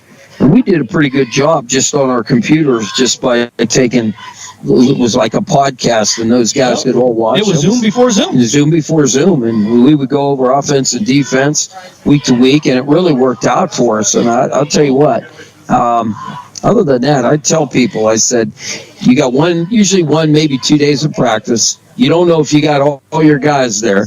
And you're trying to win football games when you got 30 people on the sideline. So it gets a little challenging as a coach. So you got to make sure you have a good staff and a good bunch, which we had an outstanding bunch of guys. And, boy, they caught on, and they took it all. Certainly, it's like any other industry. You got to do more with less at that level. And again, you grab the talent from the Mahoning Valley, and you can put together a nice product. And I'll tell you, the Federals are putting together a nice product over there in their second year. They hit the second round of the playoffs. As the officials are at midfield, kind of talking things over, they'll head over to the Falcon sideline. 6:49 left here, 3rd quarter. Poland with a 13-0 lead. And I'm not sure what the... Oh, it looks like there's going to be a personal foul, I'm assuming. And I didn't see a flag number. The officials got together So here we go. Personal foul coming up against Firelands. And you're indeed correct on that, Coach. So unsportsmanlike conduct against. So that might set them back a full 30 as I see the back judge waiting for the ball. Wait, we pointing this way or that way? I think he got a little confused. Yeah, he might have gotten confused. So that's going to be 30 yards and a penalty. Personal foul on the defense. So that is going to be 4th and adds up to a whole bunch of yards. The Bulldogs. Yeah, it looks like they're going to be 4th, and we're going to have to catch a cab. All right. So let's see what we got here. Is again the delay in the game here, not because of weather, but we're trying to assess all the penalties here. No flags were thrown, Coach. Interestingly enough. Well, I had one down here, and then there was one up on top. So something happened down here. I'm not sure what happened down here, and that might have been the. Yeah, the unsportsmanlike conduct. I think you're right. May have come from the sideline. Yeah. Oh, I did see 2 flags. That I did. I just didn't see what went on. Could have been language, Jim. You know how that is, and that's how it goes. So it'll still be 1st and 10 for the Falcons, but they're going to be back at their 3-yard line. Back to pass up in the air. It's going to be caught. Is it intercepted at the 15? Ball was thrown up in the air. Cobras pass is incomplete. And they're going to say incomplete. Yanni Hazamahelas had a shot at it. 2nd down. And that's going to be Tobicash backed in there, a quarterback. It didn't look like he really came off his hand too well either, Coach. Yeah, it really didn't, but it looked like Hazmahela had it. I mean, it looked like he caught that ball. So 2nd and 10 now for the Falcons at their own 3-yard line. 6:41 left here, 3rd quarter. Poland with a 13-0 lead. There was somebody that came on that play, Jim, right in his face, too. So I think he rushed it, or when his follow-through, it got hit. 3rd quarter brought to you by the Mahoning Valley Federals football team. Make sure you call John Galbraith at 330-540-1099 as Tobicash will take the ball himself off the right side. He'll try to get a few yards, give him some room to work, and he's going to be met right at the line of scrimmage. May have picked up about a half a yard on the play, but it'll bring up 3rd down nonetheless. Yeah, we're starting to work on this end of the field now, so if they hold them here, they'll have decent field position. Certainly they're going to have some ball security down here. Not the place you want to lose that. As now it'll be 3rd and 10 again from the Falcons' 3-yard line. 6:12 here as the clock will continue to run. 13. Falcons nothing. The rain will become a little lighter now. Tobicash now with trying to wait for the snap, but his running back took a step forward. Colin Scott got a little bit of an early start. I think he tried to stop. Yeah, well, he did. Nothing to do with the weather or the turf. So, mental mistake by the Falcons will put it back half the distance. Cash now, low snap. He'll pick this one up, try to get out past the goal line. And it'll bring up 4th down now for the Falcons, and they will be punting out of the back of their end zone. Yeah, that's... Tackle by number 50. He looked like he did. He lost yardage. So we should hear Poland have good field position. Just hang on to the ball, do what you got to do. And this young man who's punting the ball has done an outstanding job. I'll tell you what, he's kicking good. That's going to be fortunate because he's right at the goal line. Good snap. They'll get this one. It'll be a high punt. And this one will land at the 31, and it'll roll to the Falcons' 38-yard line. That's where Poland will take over 1st and 10. 5:06 left here, 3rd quarter. Poland 13, Ireland's nothing. That's Colin Scott, who's out there punting the ball. That's a great job. He's done a good job to this point. He's really pinned him out. Take a look at the Discount Power Sports scoreboard update from around the valley here. Austintown Fitch continues to shut out Glen Oak 28-0. Western Reserve 7, Columbia had a nothing in a close one. Harding and Massillon Perry all tied up at 7. Olmsted Falls now 28, Canfield nothing. Wow. Interesting. Boy, next week's game could be really big. Well, this is going to be, it's been several years since the Bulldogs have had a win against the Canfield Cardinals, and they will head out to the west side of the county there. And Coach Ignacio taking over, so there's certainly a name you know from the area. He has been around. Yes. Went to school with his cousin at Cheney. Be excited to see him as Kamara now will pull this ball himself, take it out to the right side past the 40, and he'll pick up a couple yards on the play. Actually, I don't know, Coach. Thought he had a little bit more than that, but it's going to bring up 2nd and 9 for the Bulldogs. And hard to tell here as the lines on the field start to disappear. Right. Well, Firelands did a great job on that one because they stayed steady on the end closest to us, and they really, if he would have given, he would have clobbered. So, and then the outside guys on the far side read that quarterback, and they kept their ground. So defensively, they did a great job on that. Are now in the shotgun, one running back to his right. We'll go wing right. And we're going to have a flag, some motion up front as Chase Jones is going to get the ball, but that'll knock him back 5. It's now going to be 2nd and 14 for the Poland Bulldogs. And things, not only the field getting sloppy, but some of the play. Yeah, I'm watching Coach Pavlansky. He's a little animated on the sidelines. There will be some fireside chat in film tomorrow, and there's going to be some guys that ain't going to like what they say. No donuts for them. Well, for all the moms out here, I hate to tell you what that's code for, but I think we've all been there. Yeah, a little chewing. 4 minutes left here, third quarter. We'll go single receiver to the near side. Kamara in the shotgun. We'll give it to Chase Jones. Jones upfield. He'll fight his way forward past the 40. And down near the 36-yard line. They'll give him the 37, actually. So 7-yard pickup for the Bulldogs. Make it a little bit more manageable here on third down. Noah Engel. Noah Engel on the tackle for the Falcons. They just chip away and chip away. Now, I thought he got more yards than that, but that's okay. Got him back, so 3rd and 8-ish. Burrow on the receiver to the far side. He'll go wing right. Kamara in the shotgun. 3rd down and 8. Ball on the ground. Kamara going to pick it up. He's going to be brought down in the backfield. Try to regain his feet. And again, I think there was just a miscommunication between he and Jones on that read. Yeah, that's. I think the back wanted it, and he didn't want to give it, so kind of little drop the ball on that one. So they're going to be punting it from here. 4th and 10. Try to pin him down. For the Bulldogs. Not quite the place to have that kind of argument. No, that's not a good thing. And they're hanging around. Fireland is just, they're still there. They're fighting. They're scrappy in this. Jay Stefanson out the punt for the Poland Bulldogs. It'll be Pollock and Green back to return for the Falcons. Poland 13, Fireland 0. Good snap. We'll get that back. Stefanson will get this one off. Spiral punt. And we'll hit it right around the 15-yard line, and they'll let it roll inside the 10 and down near the 7-yard line. And that's where Falcons will take over 1st and 10 from deep on their end of the field.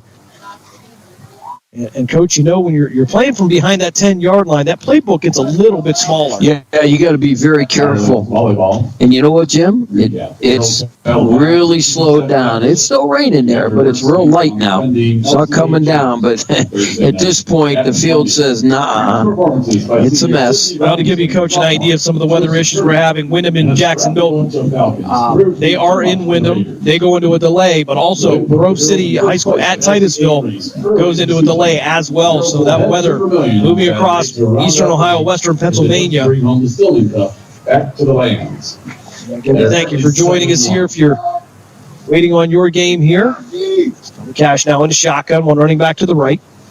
He'll hand it off. Contact in the backfield, and he may have gotten back to the line of scrimmage. It'll be 2nd and 10 now for the Falcons. No gain. 2nd down. They're going to go right back to the line, a little bit up-tempo here. Falcons down by 13. Again, game not over by any stretch of the imagination. Finney Farrell on that tackle. Toby Cash in the backfield. He'll have Colin Scott to his right. Twin receivers to the near side. They'll move Scott from his right hip to his left. Late rain still coming down here. Toby Cash went to set his feet, thought better. He'll go up to the line of scrimmage, just kind of take a knee there. So, well, what he stepped this way to look to throw the quick pass, and the defender for Poland jumped that real quick. That was a great job. And that was Hasmahala. He saw what was there, and I mean, he came like a train. And if he'd have thrown that ball, either he would have decapitated the receiver or he'd have picked it. Minute 15 left here, third quarter. Brought to you by the Mahoning Valley Federals football team. Toby Cash in a shotgun. He'll roll out to the near side. Get a block. He'll throw this one into the flats. And again, Coach, no receiver in the area. Well, they might give him this one. He got clocked. I don't think he's going to. I don't think he got a pass the line of scrimmage. They're going to let this one go. No problem. Fourth down now for the Falcons. As Mark Means and Dave Clark listening in. Gentlemen, how are you guys doing? Over in Farrell there. They've done a lot of work over at that stadium for the Farrell Steelers. Cahee Sports Complex. We all recognize that name as Scott will punt this one away to Kamara. Kamara will pick this one up at his own 40. He's going to go past, so he's going to jump on it. And the ball's still loose. And it's going to be covered up by the Bulldogs on their own 49-yard line. Kamara now holding his foot. Covered by the Bulldogs. I think somebody rolled over it. Nope, cramp. And, yeah, if it's a cramp, we can deal with that. We don't want to see anybody injured here on what now is becoming a heavy rain again. 55 seconds left here, third quarter.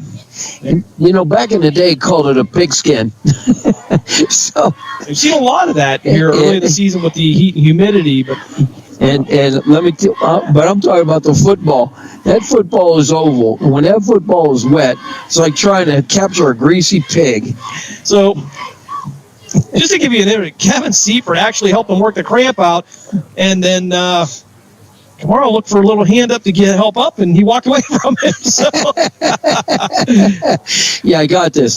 Just lay there. Let these guys come and get you. Think about it. He can work it out. But speaking of Mark Means, he will have the Grove City Wolverines tomorrow as they kick off their 2024 campaign. Coach DiDonato there has become a great program over there after some rough years.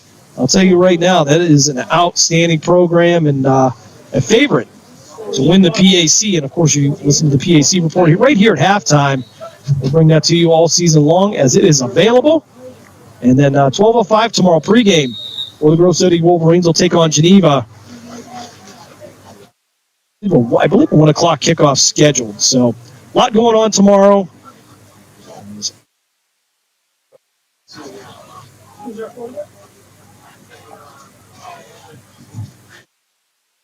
So Kamara now in a shotgun.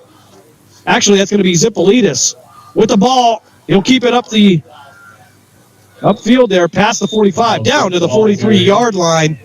And it'll be 2nd and 1 now for Poland in Falcon territory. Just about 40 seconds left here, third quarter.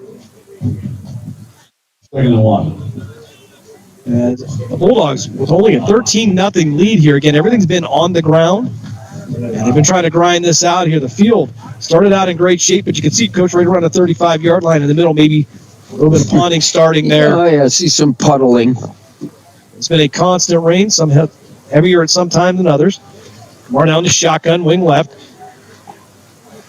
And that's going to be Zipolita. It's going to bounce off a tackle, break back to the opposite side and get out to the 40, past the 40. He'll fight his way down to the 36-yard line. Plenty enough for a Poland first down, but what an outstanding run by Pano Zipolita. He wasn't going down. That was one determined young man. He got hit, I think, at least 5 times, and then he dragged this guy for another few yards. I mean, my man said, I'm not going down. Yeah, my son, who in the third quarter, is a sports savant, said defined Pano Zipolitas as a beast. Yeah. And that will bring us to the end of the third quarter here in Oberlin, Poland. We'll head to the fourth quarter with a 13-0 lead over the Firelands Falcons. We'll step aside for a quick timeout. You are listening to the Cleveland Cobras High School Football Game of the Week here on Western Reserve Radio, WRQX AM 600 The Patriot. We're back right after this.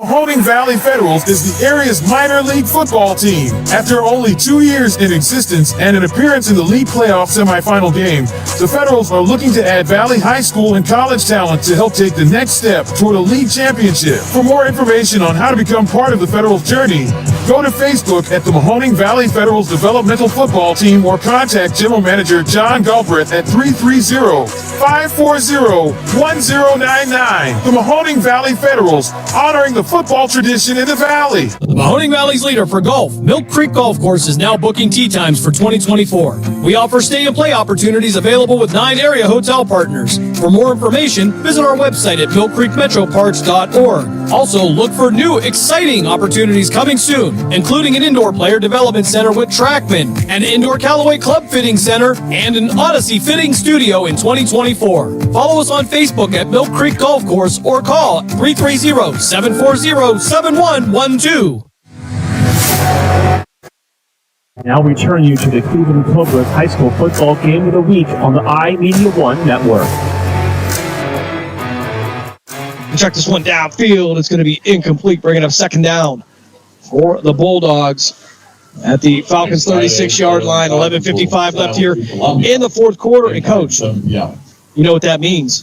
It's our favorite quarter of the day. Lena's. Our fourth quarter is brought to you by Lena's Pierogi House, your home for the area's best variety of pierogies. Visit Lena's on Facebook to see the weekly lineup of available flavors for dine-in or carry-out. As Zipolitas will take the ball off the left side. Flag's going to come in past the 25 down to the 24-yard line, and it looks like it's in the area of holding as two people, and indeed the preliminary indication is holding against the Bulldogs. Well, there was flags from everywhere. Holy man, there's at least 3 on the ground right now. I think we have consensus among the officials. There might be. I mean, I got to believe it. They probably saw something. And again, Lena's our favorite fourth quarter sponsor here. Call Lena's at 330-254-8532. But if you have to do anything afterwards, I don't recommend it because you will want to take a nap. Yeah, don't stop for lunch unless you want to lay down in the parking lot. Pierogi, Salushki, and that other stuff you like. Chicken paprikos. Outstanding here. Jay Stefanson will be the receiver to the far side. McCauley will be the wing to the left. Shotgun here. 2nd and 20 now from the Bulldog 36-yard line. Give it to Chase Jones. Jones upfield past the 40. Out to the 35. He'll drag a few defenders, and he'll be brought down near the 33-yard line. 732. Bringing up a manageable third down now for the Bulldogs. Well, we had one of the big linemen that pulled for him and was leading him down the field.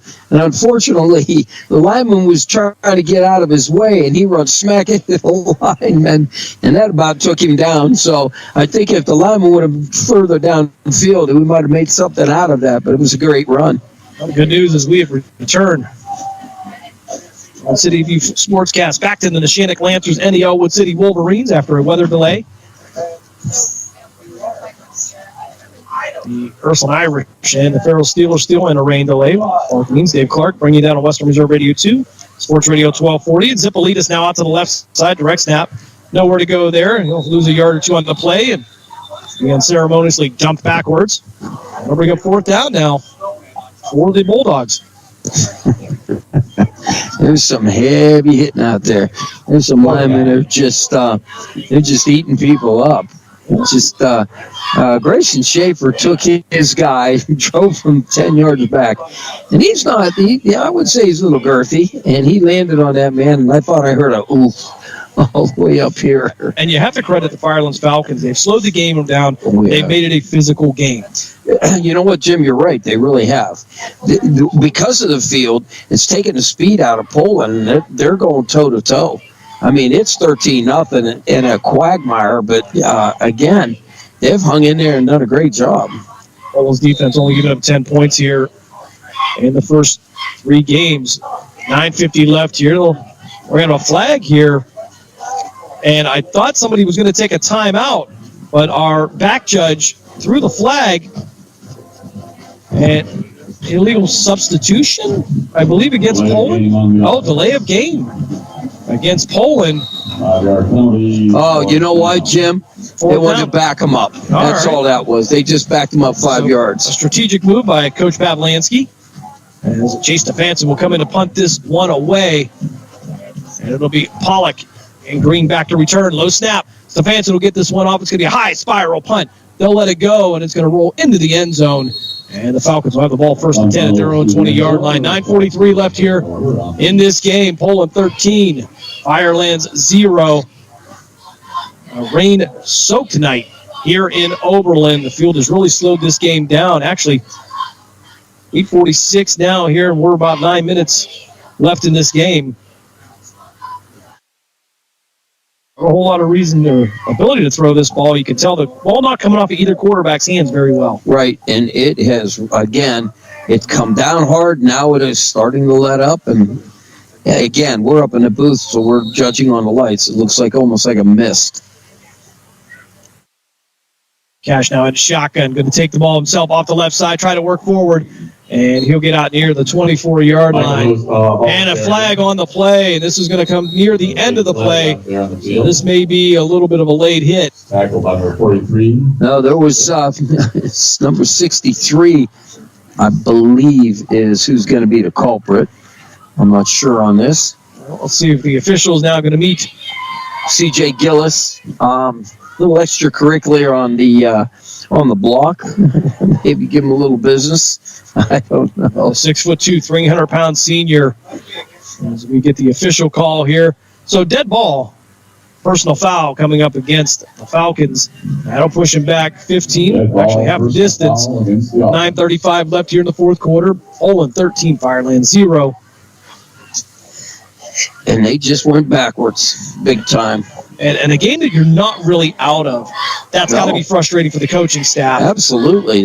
They're 2 scores down. That's it. As, of course, on a Quagmire field, it's horrible. But that's an eternity. Toby Cash now in a shotgun. Scott to his right. Twin receivers to the far side. Hand off to Scott. Scott trying to find room to the outside. Stefanson stepping up. And going to make the tackle. Going to knock him out of bounds. Jalili in there as well for the Bulldogs. It'll bring up number 6. Third down now for the Falcons. Had a few yards on that. Coming up next week, Olin will travel to Canfield in the Battle of 224. Take on the Cardinals. 6:35 airtime, 7 o'clock kickoff right here on Western Reserve Radio and WRQX AM 600. They say throw the records out and battle of the best. So 3rd and 18 now, ball at the Falcons 13-yard line. Send a man in motion. Toby Cash back to pass, setting up the screen. That's going to be Scott with the ball. He's going to move forward to the 20. Ball's going to come loose into the hands of a Bulldog. And he'll try to return it down to the 28-yard line. And that went right into the hands of J.J. Fonda. And another turnover created by this Poland Bulldog defense. They have been outstanding with that. Yeah, he got hit, and that ball just squirted out, went right into a Poland guy. Holy mackerel. Looked like he just handed it to Fonda, actually. So Poland will take over 1st and 10 in Falcon territory. Well, there's a flag, and it's in the backfield, so I'm assuming it's holding, and they'll decline it. So we are told now that the Ursuline-Farrell game has been called, and Ursuline will get the win. They will shut out the Farrell Steelers. The Irish go 2-1. So holding call coming up against the Falcons. That'll be declined. Poland will take the result of the play, and it will be 1st down for Poland with 8:36 left in this game. And over on Tri-County Digital Broadcasting, the Mineral Ridge Rams with a 28-7 lead over the St. Thomas Aquinas. There we go. Easy for you to say. Over the Knights. 7:45 left here. They've had a rain delay. So it looks like Mineral Ridge may be on their way to a win here. And some teams might be content to call that game here depending on where you are at. As Kamara now into shotgun. He'll hand the ball off straight up the middle. Chase Jones again back down to the 28-yard line. No gain on the play. 2nd and 10 for the Bulldogs. 8:25 left here in the game. Bulldogs with a 13-0 lead. Yeah, it's just the footing's so bad. Nobody could plant. It's just there's just no footing, and they can't get the momentum going on the runs. Mark the ball at the 28-yard line, and it would be great to go home to. If you're going to make it home early because of the weather, maybe some Lena's, some pierogies, Halushki. They'll go I formation. We're under center. 7:53 left here, fourth quarter. Off to the tailback. That'll be Chase Jones again. He'll make it off past the 25 and down near the 23-yard line. Pick up a 5. 3rd and 5 now for the Bulldogs. You're just going to have to and just play control football. Go down, take the yardage you get. You're in 2-down territory now. So you got 3rd and 5. Get positive yards. Go for it on 4th. You still got them pinned. I don't know if I'd try a field goal where that's at. It's just too sloppy. Next week, also Western Reserve Radio 2 and Sports Radio 1240. Mark Means, Dave Clark will have Niles at Hubbard. So Mark, you can essentially park at Mark's to go to a Niles game and a Hubbard graduate. So hand off again. Up the middle, I believe that's going to be Angelilli on the carry inside the 20. Down near the 19. I'm actually going to say it's going to be Jones on the carry. Again, it's hard to tell with the numbers now as they get a little bit muddy. So I was right. That's going to be Angelilli on the carry. Very good. All right. It has stopped raining. Just in time for this game to end, Coach. 6:34 left here in this game. Poland with a 13-0 lead. Poland looking to go for the second week in a row, not allowing an offensive touchdown. Holland scores last week on a 34-yard interception return. We're going to go tight formation now, and we're going to get a whistle. Coach Pav called a timeout. All right. Coach Pavlansky says he wants to talk about it. We will step aside for a 30-second timeout as well. You're listening to the Cleveland Cobras High School Football Game of the Week here on Western Reserve Radio, WRQX AM 600. We're back on the other side. Nina's Pierogi House is your home for the area's best variety of pierogies. Daily specials include the Polish platter, the Hungarian platter, stuffed cabbage, and halushki. Having a last-minute get-together? Lena's has you covered with a wide variety of frozen take-home pierogies and dumplings. Go to Facebook at Lena's Pierogi House to see the weekly lineup of available flavors for dine-in or carry-out. Catch the best at Lena's Monday from 10 a.m. to 4 p.m. and Tuesday through Friday from 10 a.m. to 8 p.m. 20 North Main Street in Hubbard or call 234-254-8532. Now we turn you to the Cleveland Cobras High School Football Game of the Week on the iMedia One Network. 6:11 left here in this game. Poland with a 13-0 lead over the Farrell Falcons. And appreciate everybody for sticking around over on Western Reserve Radio and Sports Radio 1240. Ursuline gets the win after they call the game after the weather delay. 27-0 in favor of the Irish. Mark Means, Dave Clark. They will be back next week with the Niles Red Dragons at the Hubbard Eagles. T formation now. Camaro under center. 4th and 2. He'll give it to Jones. Jones upfield. He'll have enough for the first down. He'll get past Jones ball carrier. the 16 down to the 15-yard line. And into the red zone for the Poland Bulldogs here with just a little over 6 minutes left. Yeah, good push up front. Good job there. Good hard run. Gets first down. Keep the clock running. Take a look here in a moment. The Discount Power Sports scoreboard update. So we've had some scoring from around the valley here. 1st and 10 now for Poland. Ball to 15-yard line. 6 minutes even left here in T formation as Camaro will go under center. 2 tight ends for the Bulldogs moving left to right on your devices if you're listening on Live 365 or tune in as they'll wait for the back judge to give them the 5-second call. Camaro with the handoff to Jones. Jones out to the far side trying to get the edge. Out past the 15. And down near the 11-yard line, another flag going to come in. And, Coach, I think we're going to have another holding coming up against Poland. Yeah. Looked like around the edge, it looked like they grabbed hold of him. Although that's on the far side, so. Hold the phone's on that one because I thought the preliminary indication was a horse collar tackle, but nope, I was wrong. Face mask coming up against the Falcons. That'll be half the distance of the goal for the Poland Bulldogs. I figured it was something on the tackle because it was way outside. Although it looked like somebody grabbed a jersey coming around the corner, so they got him with a first down with the face mask. 1st and goal. Looks like it might be at the 6-yard line. for the Bulldogs. 5:34 left here in this game. Yes, 1st and 1. That should have been a first down. Yeah, that should be a first down. So it's 1st and goal at the 6. They'll go T formation. Kamara under center. They'll go big formation. Tight ends on both sides. Kamara with the handoff upfield. May have picked up a yard on the play. 2nd and goal now for the Bulldogs. Over.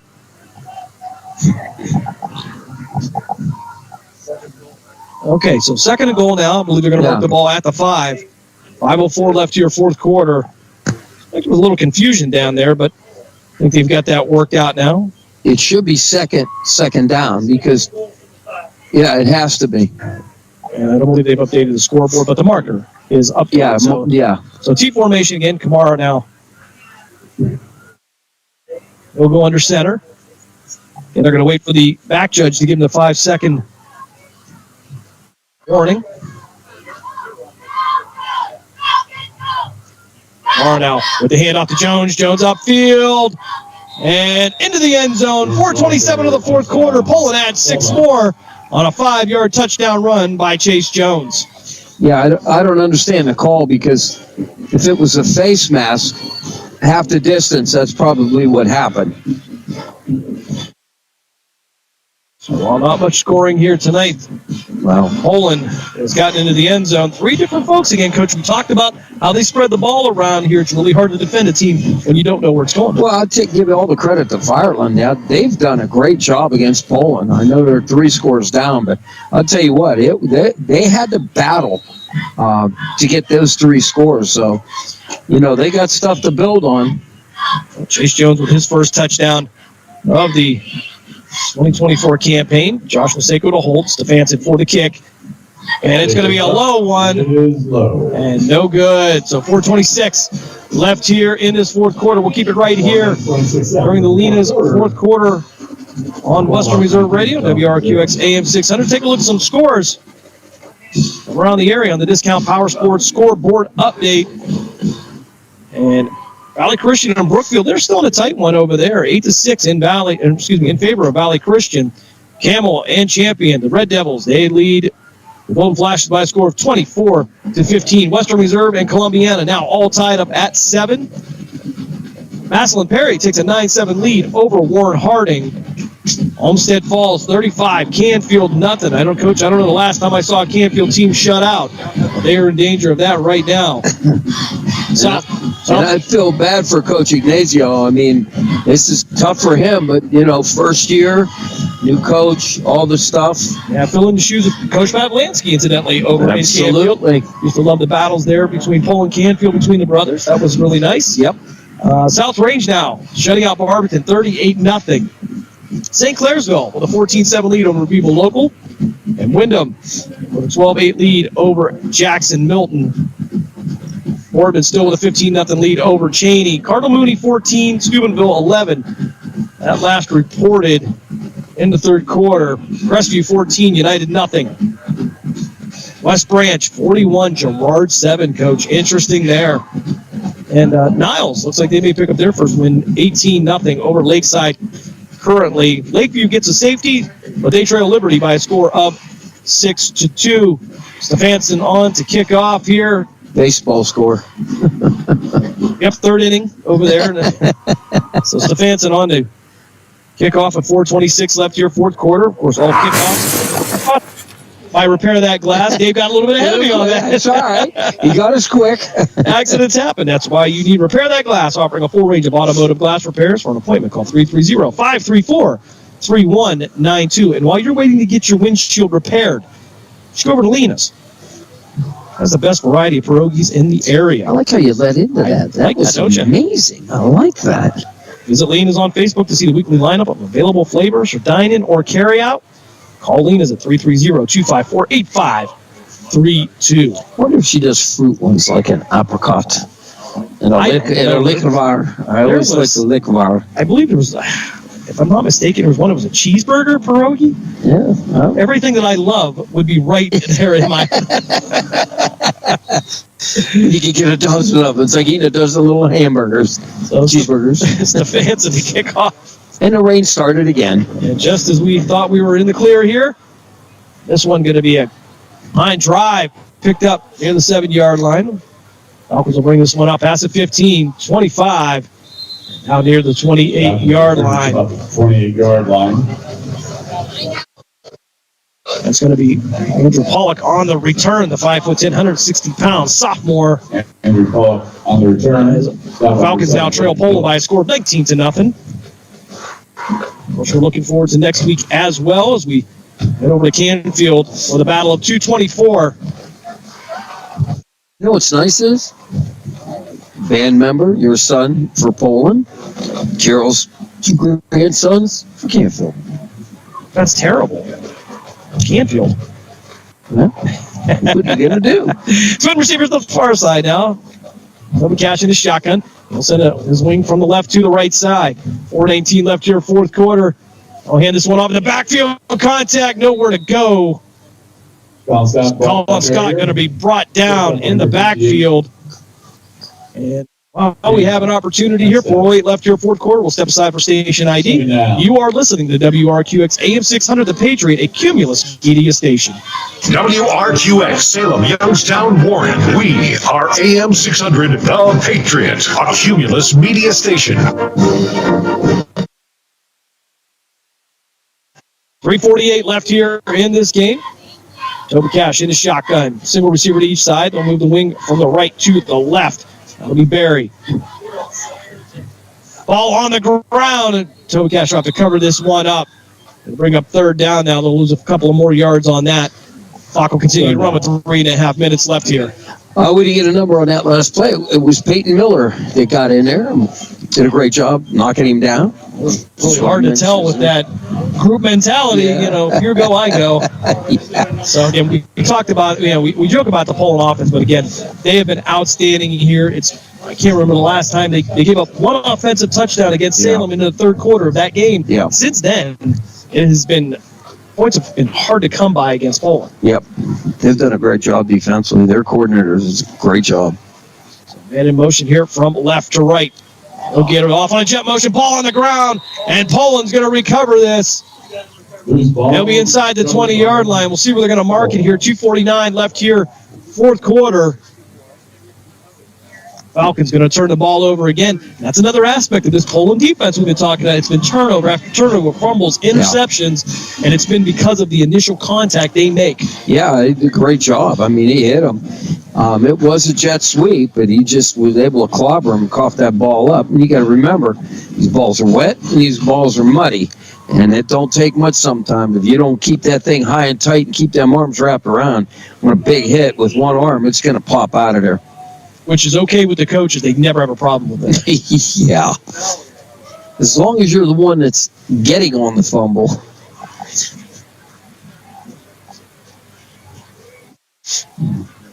Even my own brother calling and say, Dave was right on the button with that glass effect. I like that.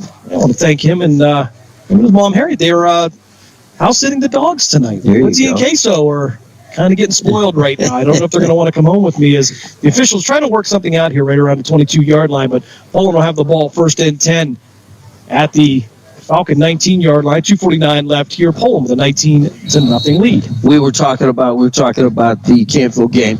Carol's one grandson on the golf team knocked off from last year to this year 20 shots off his game. Unbelievable. Takes way too much coordination. Kamara now waiting for the back judge again to get the 5-second warning to go T formation here. Hand it off the right side. And it's going to be Angelilli with the ball. May have picked up a yard on the play. We got a couple yards on that. Bring up second down here. Clock will continue to run as Poland will be content to try to run this one out, get out of here healthy, and prepare for their battle of 224 next week with the Canfield Cardinals. As always, remind you that fourth quarter is brought to you by Lena's Pierogi House. They're home for the area's best variety of pierogies. Visit Lena's on Facebook to see the weekly lineup of available flavors for dine-in or carry-out. Call Lena's at 330-254-8532. thank you for her continued support as all of our sponsors here, which make this possible for us to have maybe way too much fun on a Friday night. Yeah, we do. I hope everybody enjoys us. We get serious. We try to call a good game, but we also have to have fun up here. And there was a lot of laughing and a lot of other things that we talk about, and we don't want to bore anybody. But it's nice throwing some names out there occasionally. And so that's you throwing names that I don't know. Yeah. Well, that's because I've probably coached half the people in our area. I believe that's going to be Carter Lehman making his way to the sideline, if I'm not mistaken here. Or Nate Rowley. Hard to tell again. So nonetheless, holding ball now, 2nd and 7 now at the Falcons 16-yard line. As we get near wrapping up here, week 3 already of the high school football season. T formation, Kamar under center, and he's going to try to run this clock down. And several starters not playing for Poland tonight. Hopefully we'll be healthy next week. And off up the middle. Poland will drive past the 10 down to the 8-yard line. I believe that's going to be Angel Lilly on the carry again. He's going to be brought down by Laxon. Yes. We talked about that in the pregame. Yeah, that's pretty. The S and the K sometimes get switched. Yes. So hard to say, but nonetheless, clock will continue to run under 2 minutes. Here on Western Reserve Radio, WRQX AM 600. Again, we want to welcome and thank you to everybody who stuck around here from Western Reserve Radio 2 and Sports Radio 1240. Of course, that game Ursuline and Farrell called, with Ursuline leading 27-0. I'm hoping that this game ends. If they get a first down, they'll take knees, but I think they're going to run it down as far as they can. There we go, 10. Just about 1:23 left here. Kamara drops the ball on the ground. He's going to fall on it. That'll bring up 4th down and 2 now for the Bulldogs. And we'll see if they maybe give Jay Stefanson a shot at a field goal. They're marking it to 11, so you're looking at about a 28-yard field goal. I don't think they're going to do that. I think they're just going to I'm hoping the officials let it run out. Yeah, clock under a minute now. 55 seconds left here. Poland 19. Fire lands at 0. Again, I want to thank John Alsop for the stats tonight. He's the president of the Poland All Sports Boosters, but it's outstanding service. Sometimes we like to look at the numbers, see how things are panning out. I knew you as a coach loved those. Yeah, absolutely. Tells you where you are. Yeah, you need to do that. Kamara. I don't know if he dropped the ball or not, but no, the ball was not snapped. Okay, so they're going to. So it's a penalty on the left side. So false start against Poland. Yes. Okay. Well, the whole offensive line on the left side left, and I guess they forgot it. So that's okay. Run it. So the left side didn't know what the right side were doing. Well, sometimes that happens. The center broke the tie. Yeah. So 30 seconds left here after the penalty. They ought to spin it. Just spin the clock. Come on, guys. So 4th and 8 for Poland. Ball at the 16-yard line. Onto a victory formation now. That should be it. That should be the last snap of the game. As Poland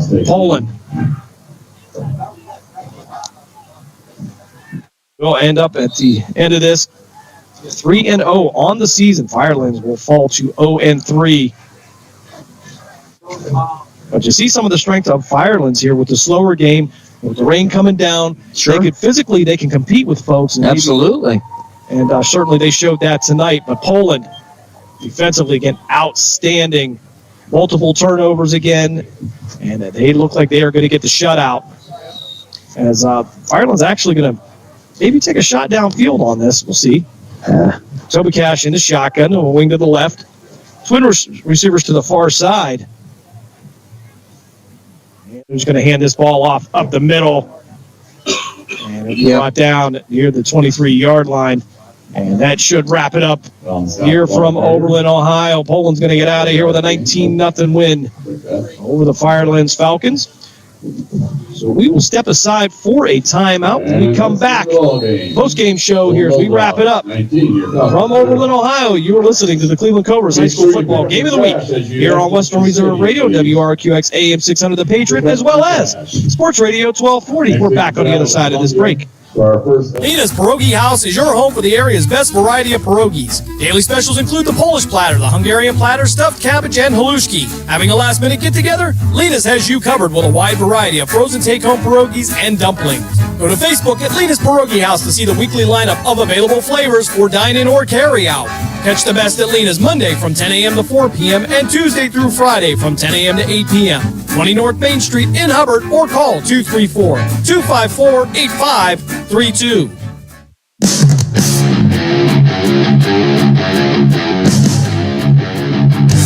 Catch all of the spring and summer action of Cleveland Cobras minor league football on the iMedia One Network.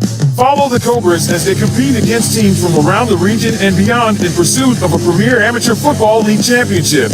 And if you're looking to continue your playing or coaching career after high school, college, or even the pros, go to Facebook at Cleveland Cobras Football or call owner Jesse Caldwell at 330-416-3442. A part of the excitement of Cleveland Cobras football. Discount Power Sports at 778 North Main Street in Hubbard is hosting a raffle for a 125cc Ventura ATV. Tickets are $30 each and 100 tickets are available. For each raffle, when those 100 are gone, a winner will be drawn and a new raffle will begin.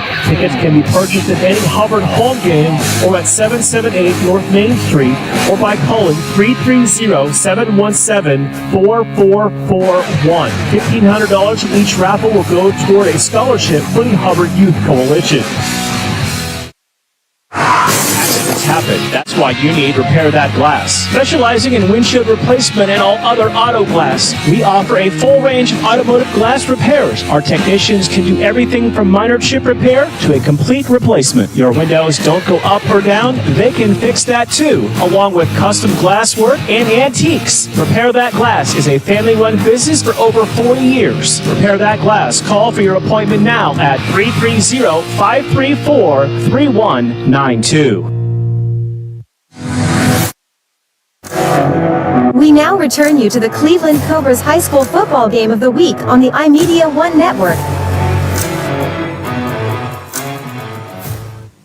Post-game show here as we wrap it up here from rainy Oberlin, Ohio tonight. It's been a case of two things, either light rain or heavy rain, and that's been it. It's rain. Take a look at the scoring recap here tonight as the Pullman Bulldogs get the 19-0 win here, as it would be McCauley getting the 8-yard touchdown reception from Vito Camaro. That came at 6:44 the first quarter. That would get Poland on the board by a score of 6-0.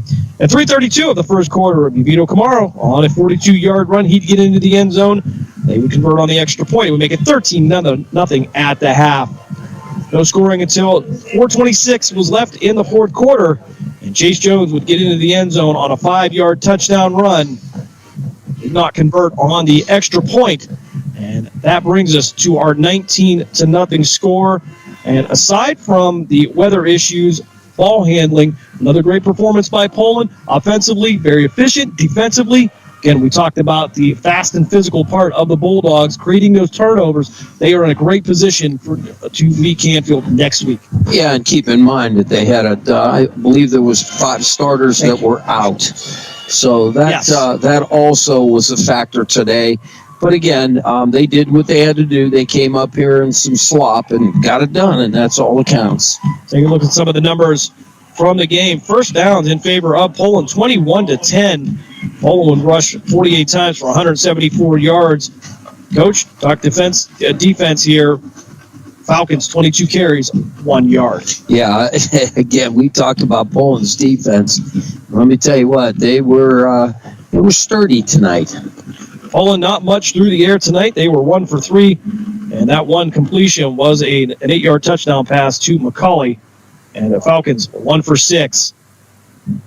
As again, not a whole lot of passing going on tonight here in this torrential downpour. So Poland 51 plays for 182 yards. Falcons offensively 30 plays for only 5 yards.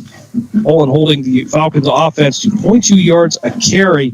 And the Poland Bulldogs will also get 2 turnovers. Third down conversions, a little bit better for Poland there in the second half. They were 6 of 11. The Falcons 4 of 11. And then on fourth down conversions, Poland would go 3 for 5.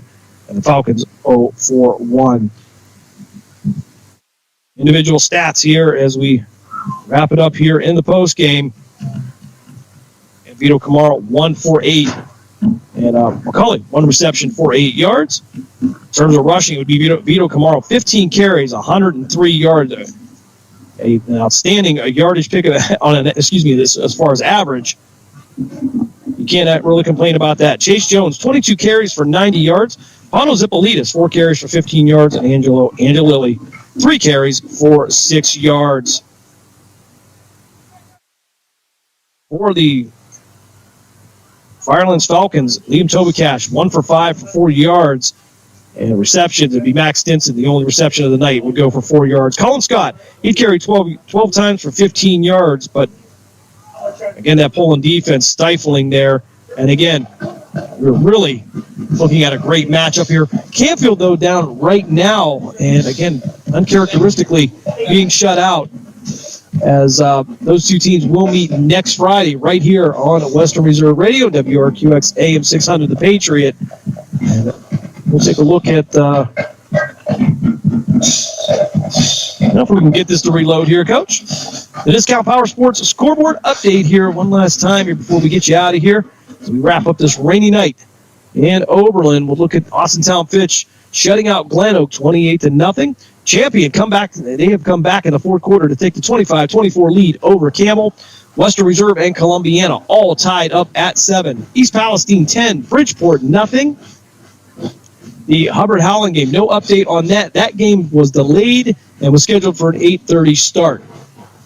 Waterloo and Lisbon all tied up at 6. Massillon Perry still with a 9-7 lead over Warren Harding. And Canfield in the third quarter down 35-0 to Olmsted Falls. Salem looking for their first win. They are leading East Liverpool 13-0. South Range 38, Barberton 0. Beaver Local trails St. Clairsville 14-7. And over on the PA side, I only bring this up because it's an interesting score, Coach. Grove City 71, Titusville 22. Grove City going on the road, putting up 71 points. Wyndham, they take a lead over Jackson Milton 12-8. And I thought maybe that game was in a delay, but I can't confirm that. Boardman with a 15-0 lead over Cheney. Steubenville, now they start to pull away from Mooney, 24-14, that game being played at Youngstown State. Crestview 14, United 0.